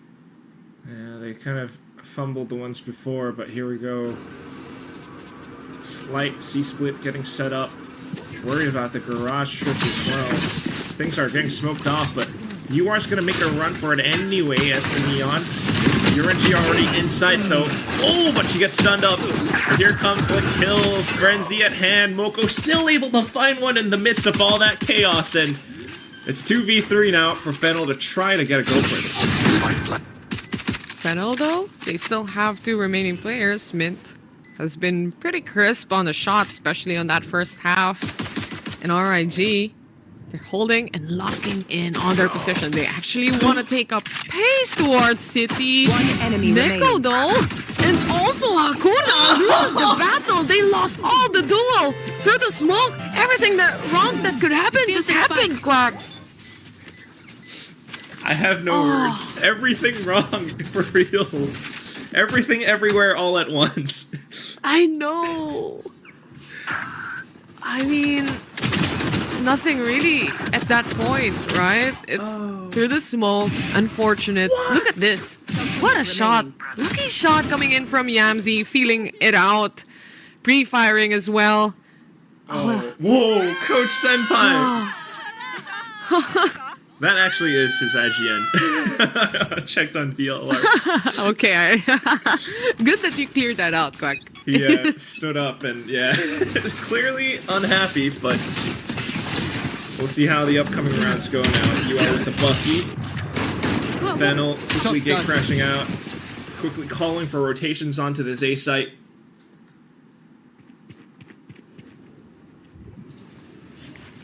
Moko is in a good position as well, though. Let's see if anyone checks it out. UR has a Bucky here. This drone will surely at least spot one. Suzu would help alongside Moko. If there is a push up that forces Moko to turn around, UR could push up close enough to Bucky. One enemy But remaining. unfortunately, the timings, the lurk Spike timings as down well, A. not working out. Moko will get the drop. And as soon as UR peeks out, Yamzi finds her with a garden. A flawless round of all things following the pistol. 10-4 now for Fennel. Clean cut coming in from Fennel's side, especially here on the defense. Better guns, better angles. Not only that, but as soon as you want to try and push in, Fennel is really good at holding and not making any noise. Not making or giving out information towards the other team here. And it all paid off. And it's a 10-4 now, the double-digit scoreline. At this point for RIG, cannot make any more mistakes. It's a slippery slope. Excuse me, slippery slope. God. A single mistake, and that could very well be map and series point already, right? So, Fennel definitely wanting to get all of these rounds, playing so safe towards the back. He's got Pages up and Trips as well, but quickly with the rifles, RIG managed to break in. Thanks to the help of the speed coming in from UR right there. She's pretty low on the HP, hiding behind this smoke though, and still was able to punish one. It's a 5v2. They just have to hold their positions in this post plant. They have the upper hand already, especially with Mint having the judge on her side. standing. But one shot in, Elise was able to pick up a kill before everything goes down. A 4v1, and Mint, if this gets clutch, Quack, I'll buy you anything you want. Anything. Nice, you're giving me... It's gonna be hard, but you know it's possible. You think? Yeah. Hopefully if he gets the kills at least. Close enough. Oh, come on, Mint. Taylor was gonna buy me stuff. You could have had anything you want, Quack. Could have bought Valorant 2 for you. Valorant 2. Oh my god. DLC package, you know? Yeah, that's expensive, man. Dang it, could have had that. But nonetheless, yes, it still is. It's a fantastic round from Reignite Lily. I mean, this is the confidence that we want to see from them, to just kick down the doors into C and really break everything apart that, you know, Fennel tried to set up on the site, even with the trips. Yeah, exactly. They're finally utilizing the fake out that you can use from the Yoru, the fast or the at least acceleration you can get from a Neon, but hold that thought because this Hunter's Fury is already clearing out 2 players that quick, that fast. What was the tell? It was just a little bit outside of A lobby, and all of a sudden 2 players are Blind Hunter's Fury. unbelievable. Now you also have a sleeper agent inside of C Cubby. Hakuna thinking to sneak in towards Garage, but quickly getting spotted out. Kill trips around A main as well. That has to hurt. And they have to also break the tripwires here. Cameras already spotting them out. It's 2 players, all seen, all aware. Yamzi secures the kill towards Hakuna. No one really to bother them anymore with that mid-lurk control they're doing right now. Excuse me, but you are. So goes down. Neko tagged by the camera. Everyone knows what's happening inside the A site. And Mint is there to make this round a flawless for the rest of the team. The fact that it's another one too. Man, every round I'm just getting further and further away from Taylor by VALORANT 2. Yeah. And we're also getting closer towards map point now, and series point for Fennel. I mean, look at the setups that they have. You got players controlling info lines down C, and you also have all these trips and everything. Early contact, instant ult, taking down 2 players as soon as the round goes off. It's tough for Reignite Lily, that they really do need this tactical timeout, hopefully, to give them some more confidence, some ideas as to how they could operate for the rest of the map. Very much needed timeout. And RIG, I think for Fennel's side, they're just doing everything so far flawlessly as well. It's rare that we see them lose duels even, right? So when you have players that put up good utilities out,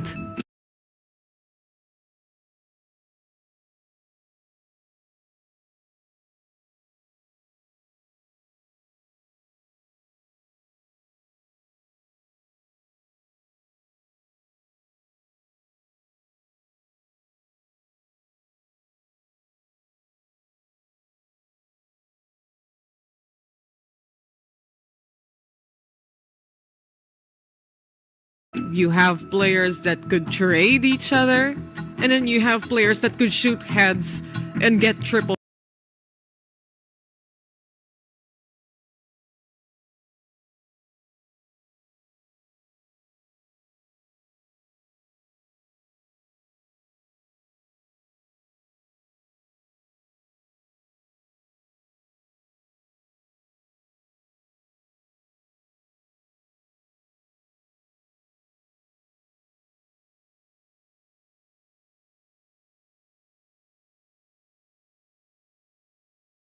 Kills each time, then everything's good and coaches are happy. But for RIG, it's a big problem right now, especially in this other half that we are looking at, since scoreboard is really not favoring their side here. It really is an uphill battle, because even though they might be able to find some adjustments here and there, all it takes is that 1 or 2 rounds from Fennel. You just have to believe. Right, sudden ult at the drop of the barriers, and it's just so quick. But yeah, let's believe that RIG could possibly mount something up. They already have control over A short in this instance. But Fennel are also moving pieces around the map. Out! With control.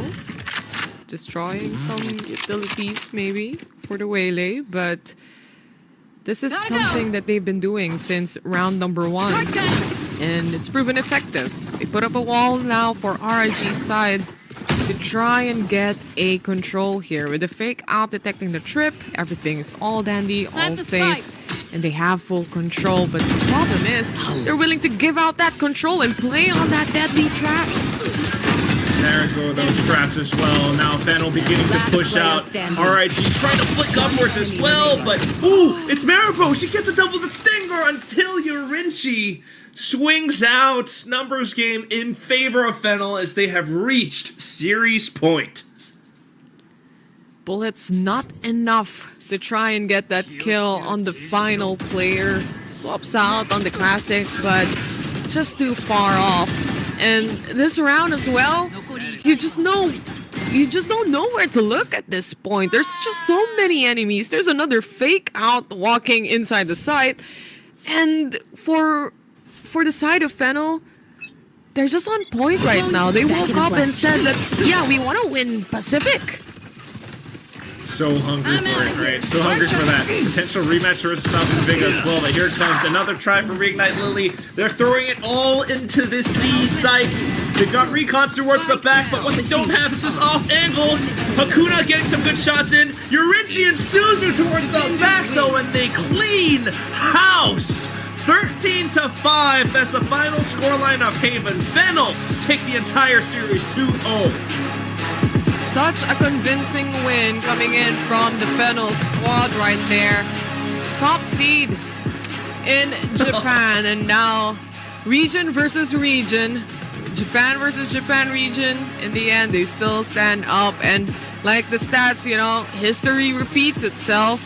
Reignite though, still props to this team for making it to Valorant Game Changers Pacific, but for today, Quack, they have to take a bow and say goodbye for the time being. Bye, Neon. Oh, yeah. Gotta love it, though. Still some smiles. You are a little bit bittersweet. But that said, yeah, might be a little bit of a heartbreak for Coach Carcass, but that's the result of the entire game. You just saw it all throughout. They had some good moments. They had some pretty decent stacks on some sites that led to almost thrifties, but at the end of the day, Fennel came out swinging, they came out shooting, and this double duelist comp of theirs continues to allow them to scout out for early information throughout the entire map. A little scary, especially if you're watching the matches of Fennel. And this specific match, to say the least, the power that Waylay and the Yoru combination, or Waylay plus the Neon combination, could give you, even how they played out their first map as well. You can see how practiced this team is. They have all the utilities, just come by and play it out with themselves as well. And for Fennel, a very convincing win, a dominant win to say the least, and just to see some of the highlights as well. I have to say, if I give out an MVP, I might give it to Mint in this game, in this rounds. We saw so much. I think Boko as well. I mean, she's still like landing insane classic shots even from the previous map. Oh, but yeah, true. For this one specifically, I think Mint is a great person to bring up. Suzu as well, because we definitely did see these rounds where, especially on the attacking half, it's ult stacked on top of ult, and then another ult, and then players like, I think Maripo or maybe even Hakuna at sometimes just, they cannot react to it. You know, how do you play when there's so many ults being thrown at you? And you're stunned, and everything else is just throwing flashes, dashing in front of you. A paranoia that will perfectly be placed right in front of you as well. Yeah. I think for Fennel's side, it's just really great communication skills. Other than that, they're really good at playing beside each other. The Waylay might come back from the light speed, but at the end, the Yoru would be there, Suzu would be there to catch on and pick up on the kills. And that's a lot. We also see this round where they try initiating C side and then loses some of their players. Yeah, sure. But at the same time, they go for a re-hit without RIG even realizing. Yeah, you really do see that. I mean, just like that round where Suzu was, hiding inside a C, right?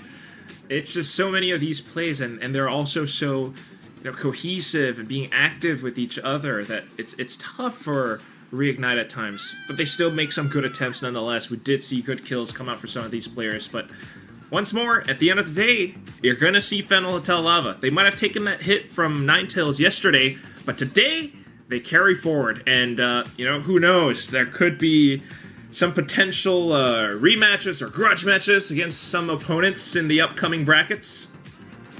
Yeah, true. I'm excited to see how the days are gonna go by as well. And you can definitely see when it comes to this series in this matchup that they rely heavily on that firepower, that gun firepower head-on fighting, and we didn't even see an operator much on this game. But nonetheless, Quack, that's the first series. We might head back to our panelists to try and break things down for us. So Mika and Zach, how is it going? I think it's going pretty good. If you are Fennel Hotel Lava here, taking the series 2-0 versus Reignite Lily, it seems as though Zach, history repeats itself once more in this regional matchup. Fennel just take the win off of Reignite every single time, and this one is no different. Yeah, this year isn't going to be the one where Reignite Lily are going to be able to cause the upsets, but we knew that kind of heading into this, Mika, that especially this particular map, that this is a map that historically this year Fennel have dominated on. They've beaten Reignite Lily 13-7 and 13-5 on, and yeah, I mean, today as well they get a pretty good result. Looking at the whole map, I think our casters did a great job of highlighting the impact of the duelists throughout this series. I think that Suzu in particular on this map was just such a menace, and we really saw the effectiveness of the Yoru Wele comp, because it just seemed like there was no way. I think it was round number 4 we were talking about it, and you could see, you know, the Wele come in, use the refract, then slow somebody down on side, get the light speed, and at that point you're just a walking corpse. There's nothing that Maripo could do, and you saw that happening again and again on so many of these executes, and they just look so dominant on the attacking side. Yep, Mosquito comp at its finest, or as what was that you said a while ago? Yole? Yole? I kind of like that, man. The Yole comp, right? And unfortunately for Reignite Lily, you know, it means the end of the road here at Game Changer Specific. But for Fennel Hotel Lava and for players like Suzu, this is a chance at that slot to Game Changers champions. They keep that dream alive, and they keep that representation alive. I'm pretty sure, of course, that these two teams didn't want to meet under this kind of circumstance where they have to eliminate the other, but that's just the way it goes here in every single tournament. And I think for Suzu, this is going to be really, really exciting. She's been that representation for this region. You know, she captured hearts everywhere in the previous champs. I'm pretty sure she is gaining a lot more fans once again. She's showing that in this tournament. But for Reignite Lily, unfortunately, as we mentioned, this is the end of the road for them. I'm pretty sure they won so many hearts with their tournament run here. They've definitely charmed so many Pacific fans all over. So I hope that I hope we get to see them again someday. I really hope so too, Mika. Like you said, fantastic game, fantastic, I would say, showmanship coming out of both of these teams, both on and off stage, especially off stage, I would say. But I think that we do have another series coming up. It's gonna be Team Falcons going up against another regional matchup here, Hypa Esports. But before we get into that, we're gonna be taking a short break, so see you on the other side.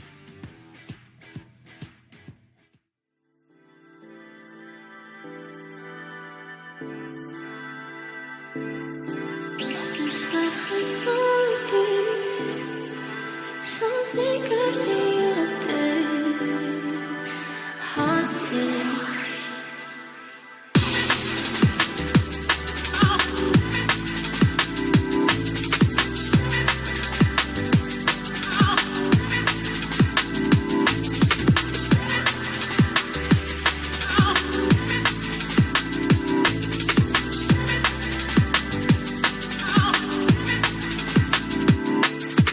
It's just like I noticed.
Time, yeah, we on the way. We back in your city, we back.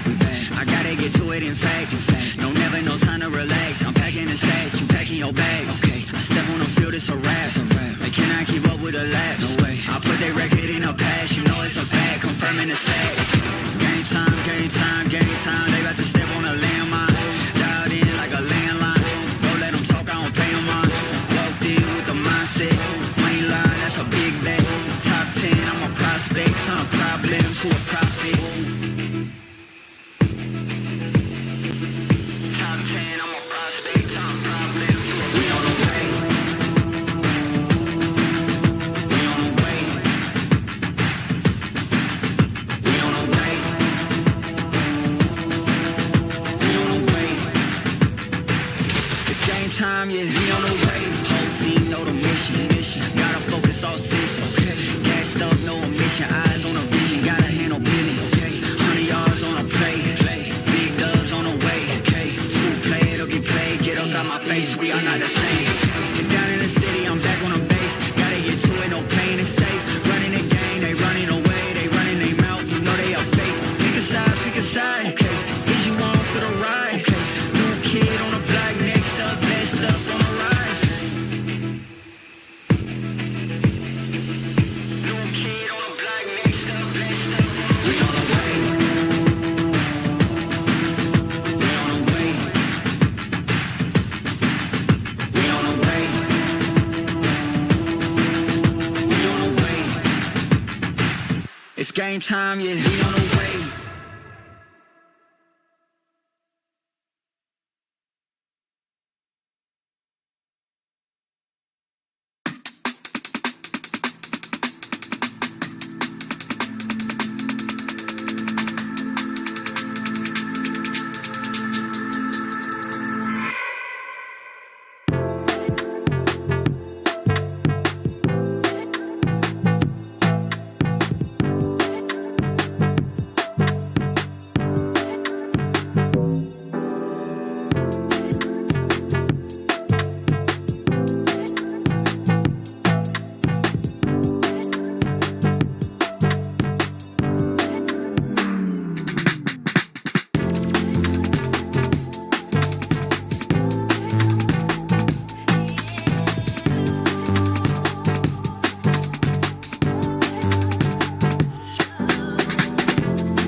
Traditionally, Thandai can be high in sugar, but I am using Cartape's zero-calorie sugar substitute today. It's the easiest way to quit sugar and still enjoy your favorite treats. Each sachet of Cartame gives you the sweetness of 2 teaspoons of sugar, but with 0 calories and no aftertaste. And the best part, Cartame is so convenient. These sachets are easily to carry and perfect for all your sweet recipes.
Game changers. We're making history. It means so much to us. The beauty of gaming is it doesn't matter who you are, but as long as I'm good enough, I can go as far as I want. 全世界都会知道我们的厉害。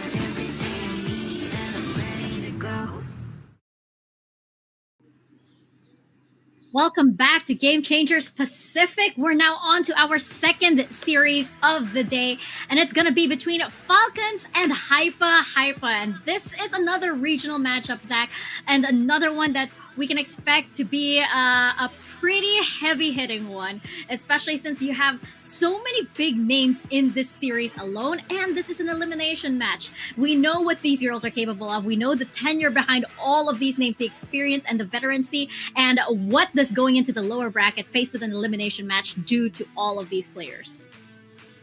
100% Mika. I mean, you mentioned it, the sheer history behind the players on both of these rosters. Like, you've got the original alter ego, last year Zipto, SMG, whatever name you want to call them by. They are the ones who are currently Team Falcons, who are for the first time in, I think, a while, are in a lower bracket. And I think this is a challenge in itself for them, perhaps. And they've been dealing with other things as well, like players having illnesses and stuff. But on the other side, right, you look at Hypa, you mentioned it, another storied roster, the first ever representatives of Pacific at that Game Changer Championship under the name X10. And the chorus, they've got a couple of player changes, but the core has stuck together, and now they're here once again meeting their biggest rival in an elimination matchup here. And I mean, look at these teams. What do you do? They're both so insane.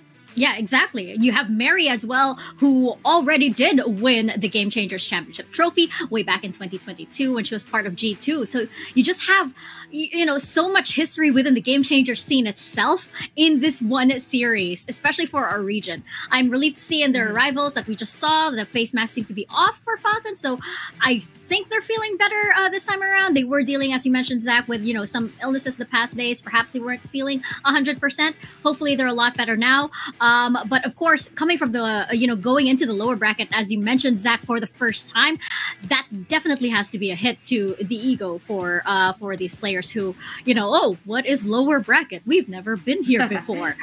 This is new to us. I mean, well, at least if you want to think positive, the Falcons core Falcons roster this year did bring 2 players over from EMEA, and at least for Madvi and Mary, they have done some lower bracket runs before, because Falcons, when they used to be in EMEA over the last couple of years, did struggle a lot against G2 Gozen, especially in 2023 and the beginning of 2024. They finally beat them, but they were used to making that lower bracket run to go to the grand final and face them again. And I think that having these 2 players on this team could definitely be an asset heading into it. Talking about assets, though, we've got Mary here. You mentioned it, Mika, MVP of the first ever Game Changers Championship, and she's hungry for another trophy with this team. And of course, look at the first agent. Chamber might be nerfed, but in Mary's hands, it seems like he really hasn't been, to be honest. Yeah, you can nerf Chamber, but you can't nerf Mary. That's the thing. Exactly. And of course, with a player like Mary, who has been almost one of the faces of Game Changers for a really long time, right? And just the entire scene. It's definitely something that I don't think Hypa Esports are underestimating at all. You can never underestimate a team like Falcons with the players that they have on their side. You still have Ineri there. You still have Camille, who played out of her mind, even if she wasn't feeling, all right. So still a very, very deadly team. And especially since they are in the lower bracket, lower bracket runs, elimination matches, they can bring out absolute beasts, right? What does it look like when your back is against the wall? For Falcons, they may not have had to dig deep in quite a while, like in terms of having this feeling of being near elimination. Now they do. And up against Hypa, Polly, she is ready to punch, it seems. She's definitely geared up, and she is so prepared, especially after her performance the other day, Zach. What a performance that was. She was smurfing there. Yeah, she got an ace as well. I think our casters brought it up yesterday. There was a moment in that ace that she got 2 kills, and she was like, do I go forward? Do I fall back in place? And she was like, nah, we got this. And just sweeps forward and gets the ace. I think and she was IGLing as well that game. So 30 bomb, IGLing on the Omen, exactly what you want to see on Corrode. But looking at the rest of this team, multiple star players here, I would say. Haluka, Ayumi, and Baby TZ, all heavy hitters. And Bess as well, just incredible in the clutch. Really nice with the util. Overall, a very, very strong team here, I would say. And I mean, you brought it up, Mika, about the lower bracket. And I think that for Hypa, this core has been facing the core of Falcons for a while now. And more often than not, when these 2 face off, it has been the Falcons core coming out on top. But this year, these 2 teams only faced off once, and even though Hypa did lose that series, they managed to take a map off of Falcons, a feat that until this tournament, only one more other team has done this year. So that's pretty impressive by itself. Yeah, and impressive is also Ayumi. Of course, she's always been impressive ever since Game Changers in the whole Southeast Asia region. We know that this girl can definitely, fire her shots, especially on the op. I remember when, Ayumi op was the meta for Game Changers for a really long time. I think that Ayumi also, especially with with Aluka as her initiator, that was definitely a tandem that works so well. But that brings up what I think is my biggest worry with Hypa, is that the synergy. Yes, these players, have been playing Game Changers for a really, really long while, but it's the synergy within these 5 players in itself. In that case, Falcons have been playing together for a lot longer. They've had also a number of many tournaments, even outside of VCT, that they're able to get the reps, the practice, even the stage fright, the training to play on stage, which is also a muscle that a lot of players need to train and to flex a lot. They've been doing that a whole lot more than Hypa have. So it's that new environment once again that's going to take that's going to really, really test Hypa Esports here. All the firepower, all of the stats, and all of that aside. Yeah, I think 100% the environment as well could be a major factor in today's matchup. That said, Hypa did look reasonably comfortable on stage yesterday. They were definitely bringing the hype. I remember seeing somebody put a tweet about Choili's face card, which, I mean, you're absolutely right. That she was serving that day. Girl is so beautiful. Honestly, like completely true. I respect it. But aside from just serving looks, they were also serving absolute demonic rounds yesterday against the side of Asterisk in that elimination matchup. Like you highlighted Polly's individual performance, but I think that as a team, they just looked so convincing yesterday, especially on that corrode. And I would like to see that come up in the map veto possibly, because I feel like that could perhaps be Hypa's ace up their sleeve, because it is a map that they've played pretty well on, and I think it is also a map that Falcons have lost before. They lost it to Zipto quite recently in the upper bracket where they were knocked down. So I think that is a weakness that Hypa could tentatively look to exploit. Yeah, no, I agree with you, especially since you mentioned that they did perform very well, but it was Corrode and Haven, wasn't it, against Asterisk the other day? Yeah. So that running off of that momentum, I think is something that they could do. If it ain't broke, you don't need to fix it. You don't need to touch it. It certainly seems to be working. But for Falcons, it's that question again that similar to the second series, they already know what to expect from Hypa here on this map. And with Falcons, it's like, oof, it's true to their name. Their eyesight is very, very sharp. They are very observant. They will strike once they know what you are doing. So I think that for Hypa, they'll need to get a little bit cheeky with this. They'll need to get a little bit more creative, building off of what they showed yesterday. Yes, it was very, very successful, but can it be as successful against a team like Falcons is going to be the big question. I think that if you look at how Falcons played in the series that they lost against Zipto, and you compare that to how Zipto played, I think that the biggest difference in Zipto's gameplay between that particular series and perhaps the few other ones that they played against Falcon over the last year was the level of confidence and preparation that they had. I think that they had a lot more time to prep some strats and stuff, especially for a map like Corrode, which was a kind of a newcomer, because a lot of teams had opted to veto that out during Split 2, or they just haven't played it in the months in between. So I think being able to kind of prepare that up and have that as a wild card against a team like Falcons was really insane, but also just the level of confidence that Zipto were showing in all of their duels. And also I think that they were playing really, really well. They were able to isolate a lot of these Falcons players in some rounds, and just off the back of getting that initial pick, they were playing pretty flawlessly in the post plants and stuff. So I think being able to head in with that kind of a game plan and having your players feel confident is going to be a key in today's game, because like you said, Mika, it's an elimination matchup. There's no more second chances here, and basically if you lose here, your year is over. Yeah, it is going to be a matter of confidence too. They're going to have to bring everything out in this series, because the nerves can get to you, especially when so much is on the line. You have all of these players that, you have a lot of these players on stage that have already tasted that kind of global event. They've tasted being so close to that Champions Trophy, and they want to do it again. They want to be able to get up on the stage again, because they know they can do a lot better this time around. But unfortunately, the biggest hurdles are going to be on the other side when it comes to this series. So it's going to be very exciting to see just how much these players have grown. And I think that, throwing wrenches into each other's plans, like these new maps. I say new maps because Abyss isn't really a new map, but it kind of is in this current meta, in this current patch. Yes, you have teams that haven't played it in a really long while, so everything's changed. Now you have mosquito comps in the air. You have the double duelists as well, taking more of the center stage. So I think that it is going to be quite a refresher. It's going to be quite a test for these teams. If they do want to bring that out, mad respect to them. I think that, I think that that's a wonderful strategy to go with in an elimination match. Hey, I mean, if it works, it works. But I think you also want to be a little bit careful about that. You want to be sure that it's a little bit prepared, because, sometimes it can go wrong. Like, for example, if you looked at the grand final between Fnatic and NRG, Fnatic came in, they swapped around their comp, they threw away the breach for like a secondary duelist. And I mean, I think the problem with that kind of was they were trying to, use the same strategies, but without the breach, it just didn't work. And, making that kind of a last minute change without being able to re-prepare your whole strategy, you might not have the time to do that. And it can be a very risky strategy. Like, sometimes it pays off 100%.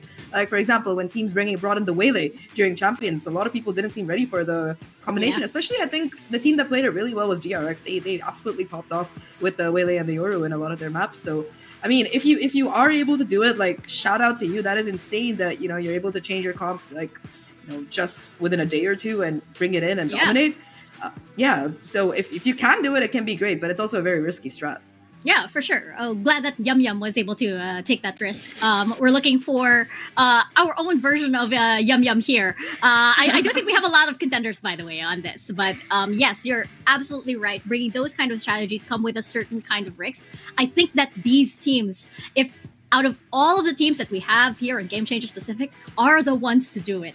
I feel like they are the ones that will probably do something like this, which is why I'm hyped up, which is why I'm very excited for this series, eager to see what the teams have prepared. And I think that, again, we talk a lot about the confidence because it is such a big factor going into these important matches. Momentum is a big factor as well, and the energy too. We see it in other tournaments too, right? We see it on the main VCT league as well, right?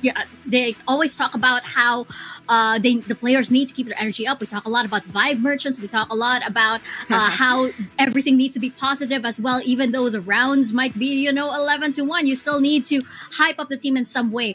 I think that in that regard, you have both of these teams that do that wonderfully. You saw it from Hypa. They can get Hypa indeed and on the stage. And for Falcons as well, you have such vibe merchants like Alexi and Mary too. So I think that for these two teams, they are so ripe for a matchup like this. 100% Mika, all great points. And talking about vibe merchants, let's see which of these teams are going to be bringing the vibes today. So far, I think almost every team has just absolutely looked really adorable, and they were definitely keeping the energy up, lots of positivity and stuff. Hypa are going to be the first ones to enter.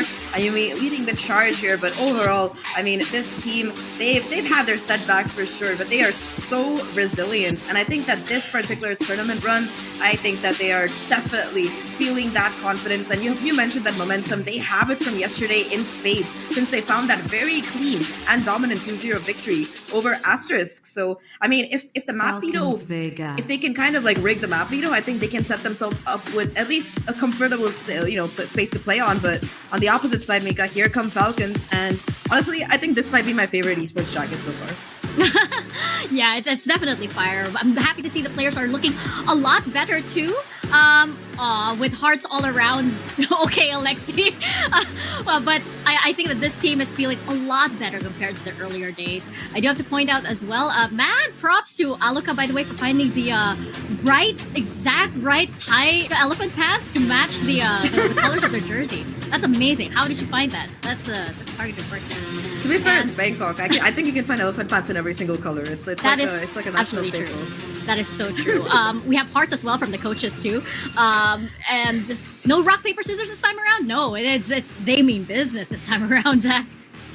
At least nobody missed their fist bump today. I'm very happy about that part. But, I mean, the coaches as well, right? Very familiar with each other, I would say. On the Falcons side, you've got Kovat returning for this particular one. And I think that Alexi mentioned that, having him come back here, just having that comfort of having somebody familiar to help them, because they've shuffled coaches a couple of times this year, has been very nice for them during this stage. On the other side, though, I mean, Hypa, they had Redco joining them ahead of this run. And, I mean, Redco, I don't think you really need an introduction to him. He's coached a couple of teams in SCA, in NA, and I'm very excited to see this matchup and how it goes. And of course, what are gonna be the proving grounds in this elimination series between these two teams? Also, Mika, to answer your question about who is Yum Yum, there's already a player with a similar name who plays the same agent.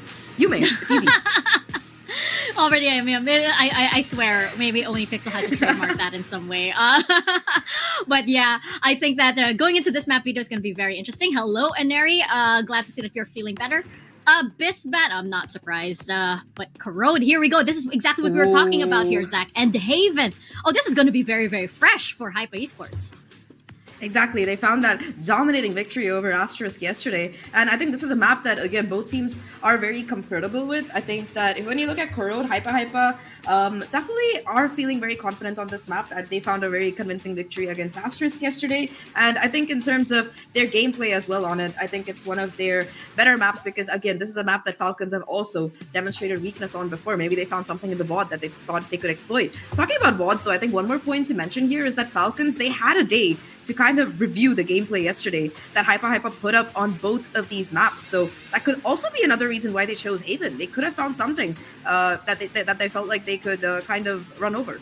No, absolutely. That's an excellent point because that is the danger in showing your cards, right? Which Hypa already have. And now with Falcons, as you mentioned, they did have a day to actually sit back, watch, and take everything in.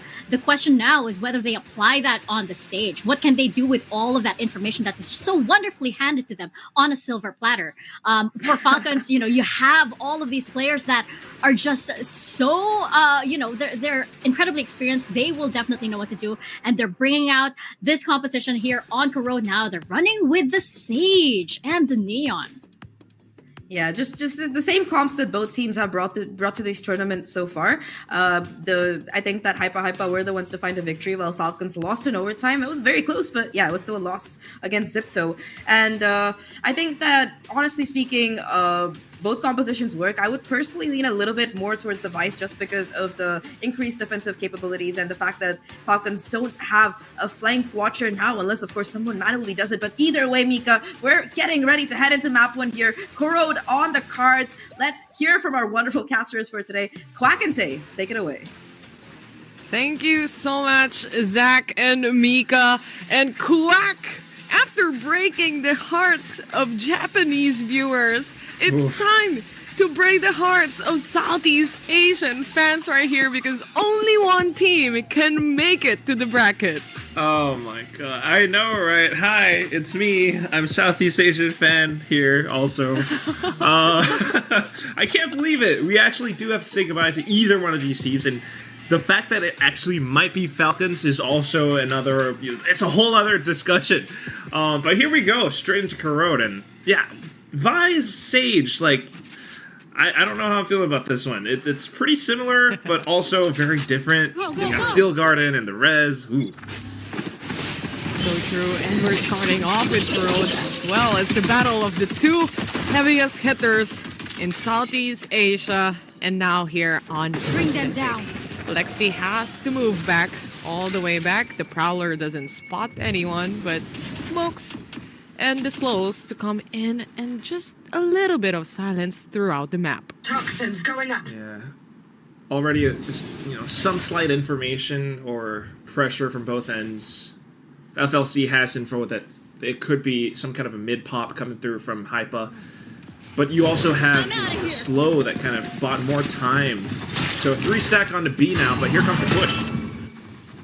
A little bit of a delay, thanks to that Viper snake bite that we've just seen, but sees moves perfectly towards Mary. Alexi and Mary getting kills one by one, but Bess and Polly is there to answer back. The spike being planted, space taken away. Just as quick though, straight through from B-Link. It's going to be the rest of the FLC squad, but quickly expected and intercepted by the rest of Hypa. They managed to stop that retake from coming through.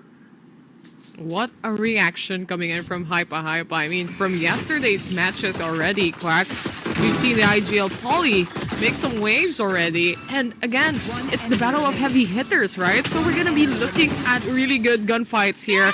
And it seems to be in this pistol round, it's Hypa taking it away. Just ridiculously quick, and that's the best way to start right now. Everyone's buying up. You've got some Marshals and Stingers as well. If they can keep this round pretty clean, that could mean quite a lot for the rest of the map. But we'll see if Falcons can do a bit of damage as well. They really did well on this map yesterday, though. And very convincingly as well against their opponents. Madvi has to destroy the hunt here. Heard and now has to return back for the side of Hypa as Bess, alongside the rest of the team, tries to get some space towards aiming control, but look at this decision coming in from Falcons. Would rather stack towards B. The double layer of toxic screen, it's not a lot of information. They're not entirely sure. Now clearing out B main, they should know it's going to be an A hit, but at the same time, like, how much are you willing to risk? How are you willing to take these fights against a Hypa that probably has a lot of guns, right? So it might just be exits into dying to the spike at some point. There. Let's see though. Who knows? Maybe they find the angle. Maybe they find a good opening as well. They still have some utilities to play around with. Only one was minded blinded by the paranoia, but this is gonna be the push, the pipeline push, using all the pistols. Ayumi to stop them on their toes. Mad V, though, getting one kill, but a double from Aluka settles the deal. It's a 4v2 now. Mary and Mad V tries to pave the way, but Mary, 19 HP remaining. All that they can do right now, Crack, just wait for those exit frags. Can't even find one. Unfortunate. It's Baby TZ with the Marshall. That double kill from Alika basically sealing the round right then and there. Minimal damage sustained for the side of Hypa, and they can carry forward, you know, being able to maybe buy some light armor purchases for the next round.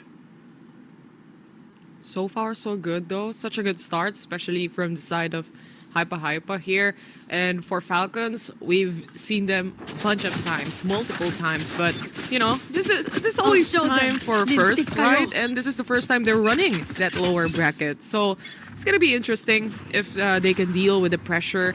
And, of course, the last time we've heard from them, they also mentioned, or Neri mentioned, it's also good to lose because you learn a lot from your mistakes. And let's see if they can apply it to this game. Hopefully. You gotta love the sort of champion mentality, but whoa! Quick punch from the Outlaw. B site's open now. Ollie. Lee's planting the spike right now. Planted. Side for them to take and post plant to hold. Huh.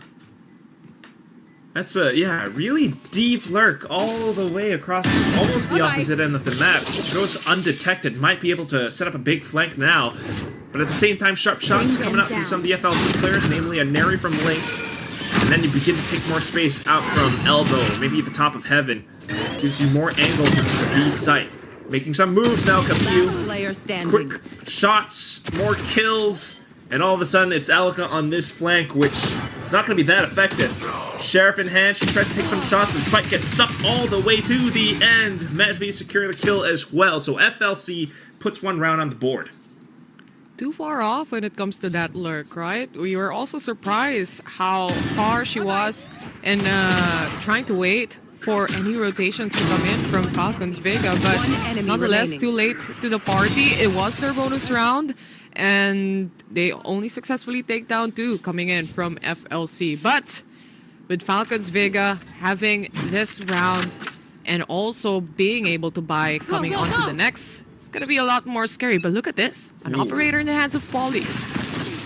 Specifically Polly as well. To take the range down mid, but it's a Yumi with a spam that takes down Alexi. She has been throwing these slow orbs round after round. Prowler doesn't catch anyone as well. They do a re-smoke towards B. With Polly in position if ever someone tries to push out, but doesn't seem like it. Hypa is just waiting patiently for any mistakes that they can find, any loopholes that they can find from Falcons here. Right. You instantly take one player down, and that forces the opponent's team to go into a slight positional reset, especially on the defense. You know, you're thinking about all these different lanes that you got to watch out for. So that's why smokes are beginning to get sent out preemptively.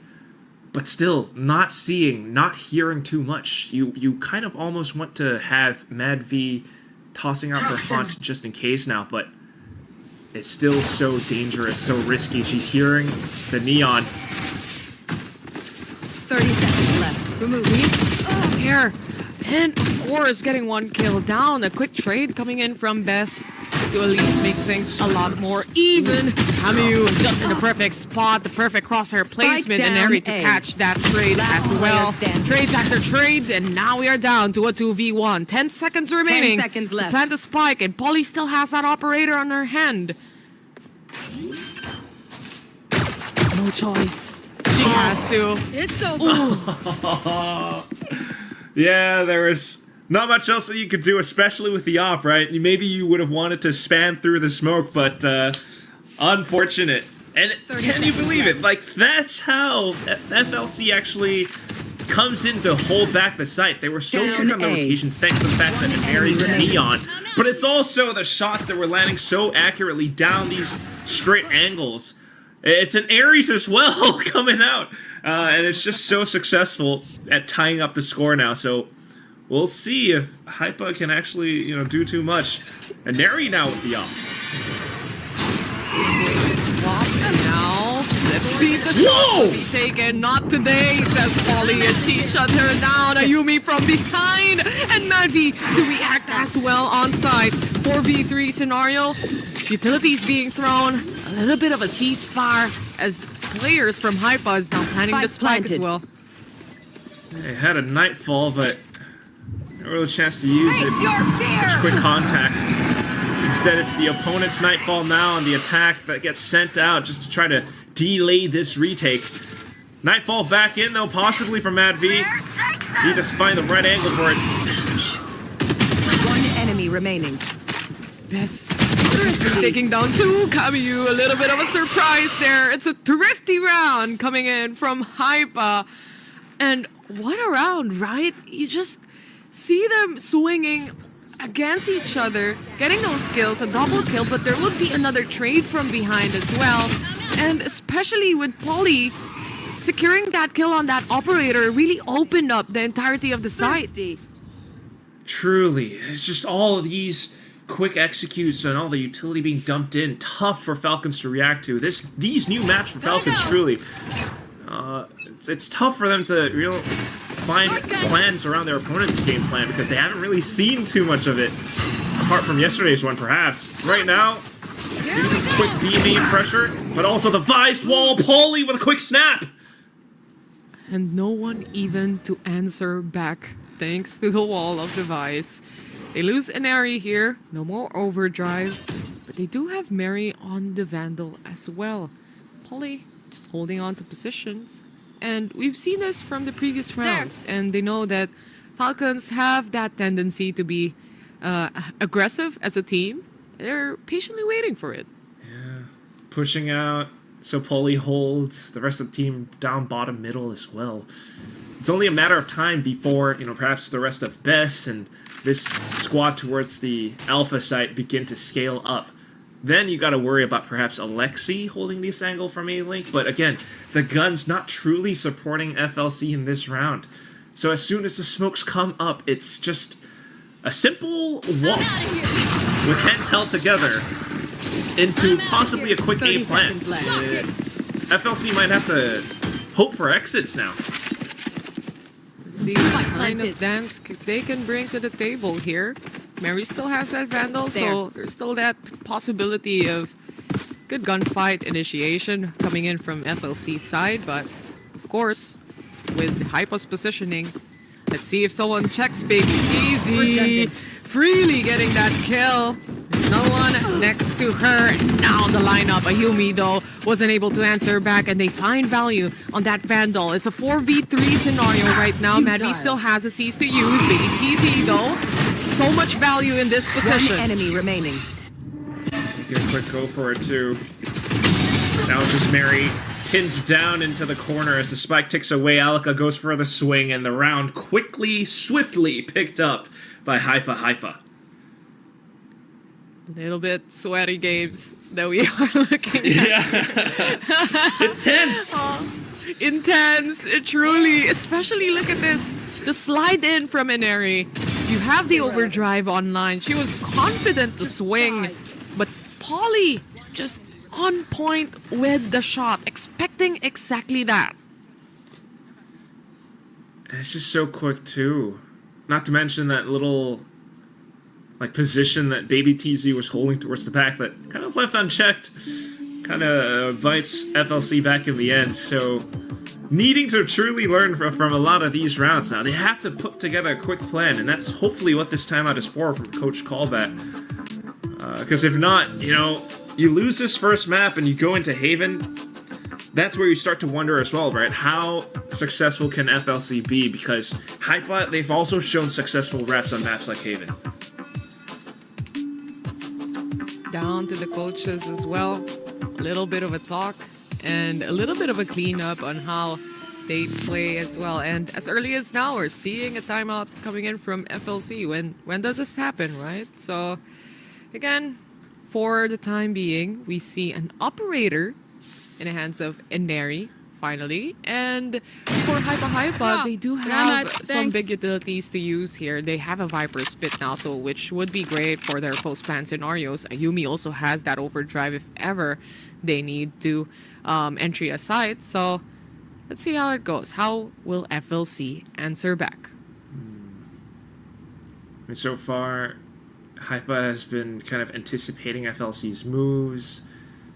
At least now with this op, you're looking at possibly going aggressive or taking a forward line.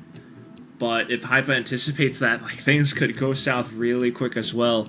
So there's actually, I can't believe I'm thinking this right now. There's a very real scenario where this map could go the way of Hypa. I know it's early, and I know there's a tech pause, but it's still a chance. Any slim chance is a chance for Hypa to really take this all the way home. Yeah, and I guess for Falcons, right? They're a well-decorated team, especially in the Southeast Asia scene. And even winning multiple tournaments in their off season. So really, when it comes to especially this first map, not much VODs can be, you know, watched against them. But let's head back to the game as, of course, Hypa starting things off here. Prowler doesn't detect anyone. They're waiting for the smoke to dissipate.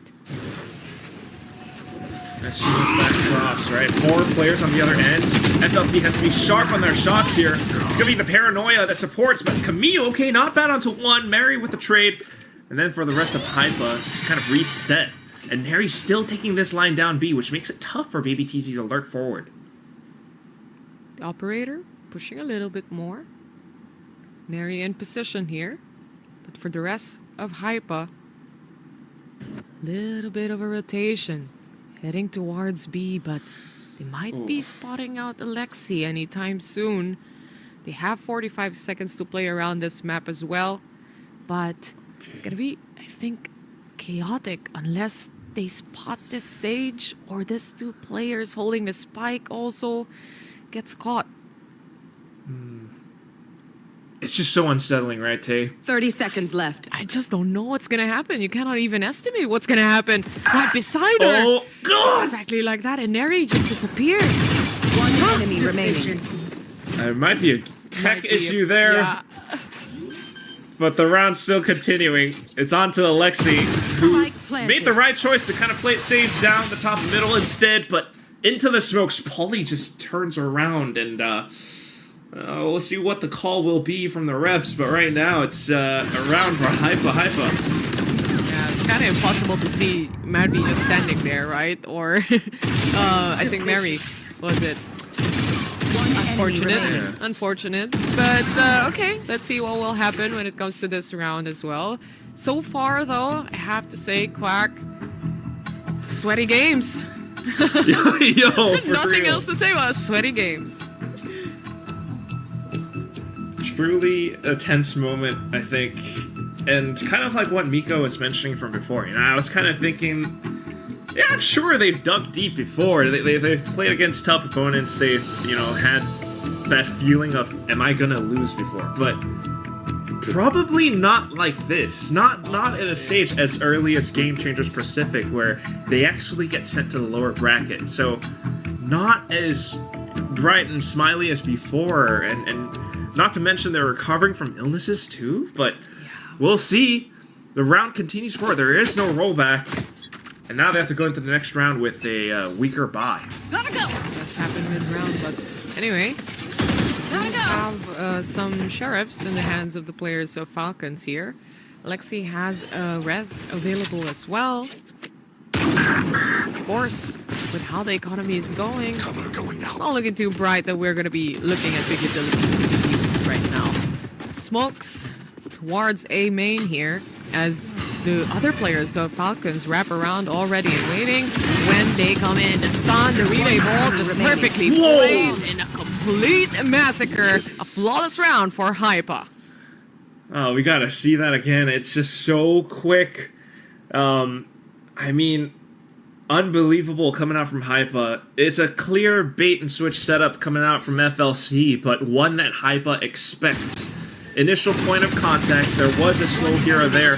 But look at this flick from Ayumi. I thought it was the supporting player, but it was just Ayumi to come back in and check that little corner around the box. Flawless, and they pick it up.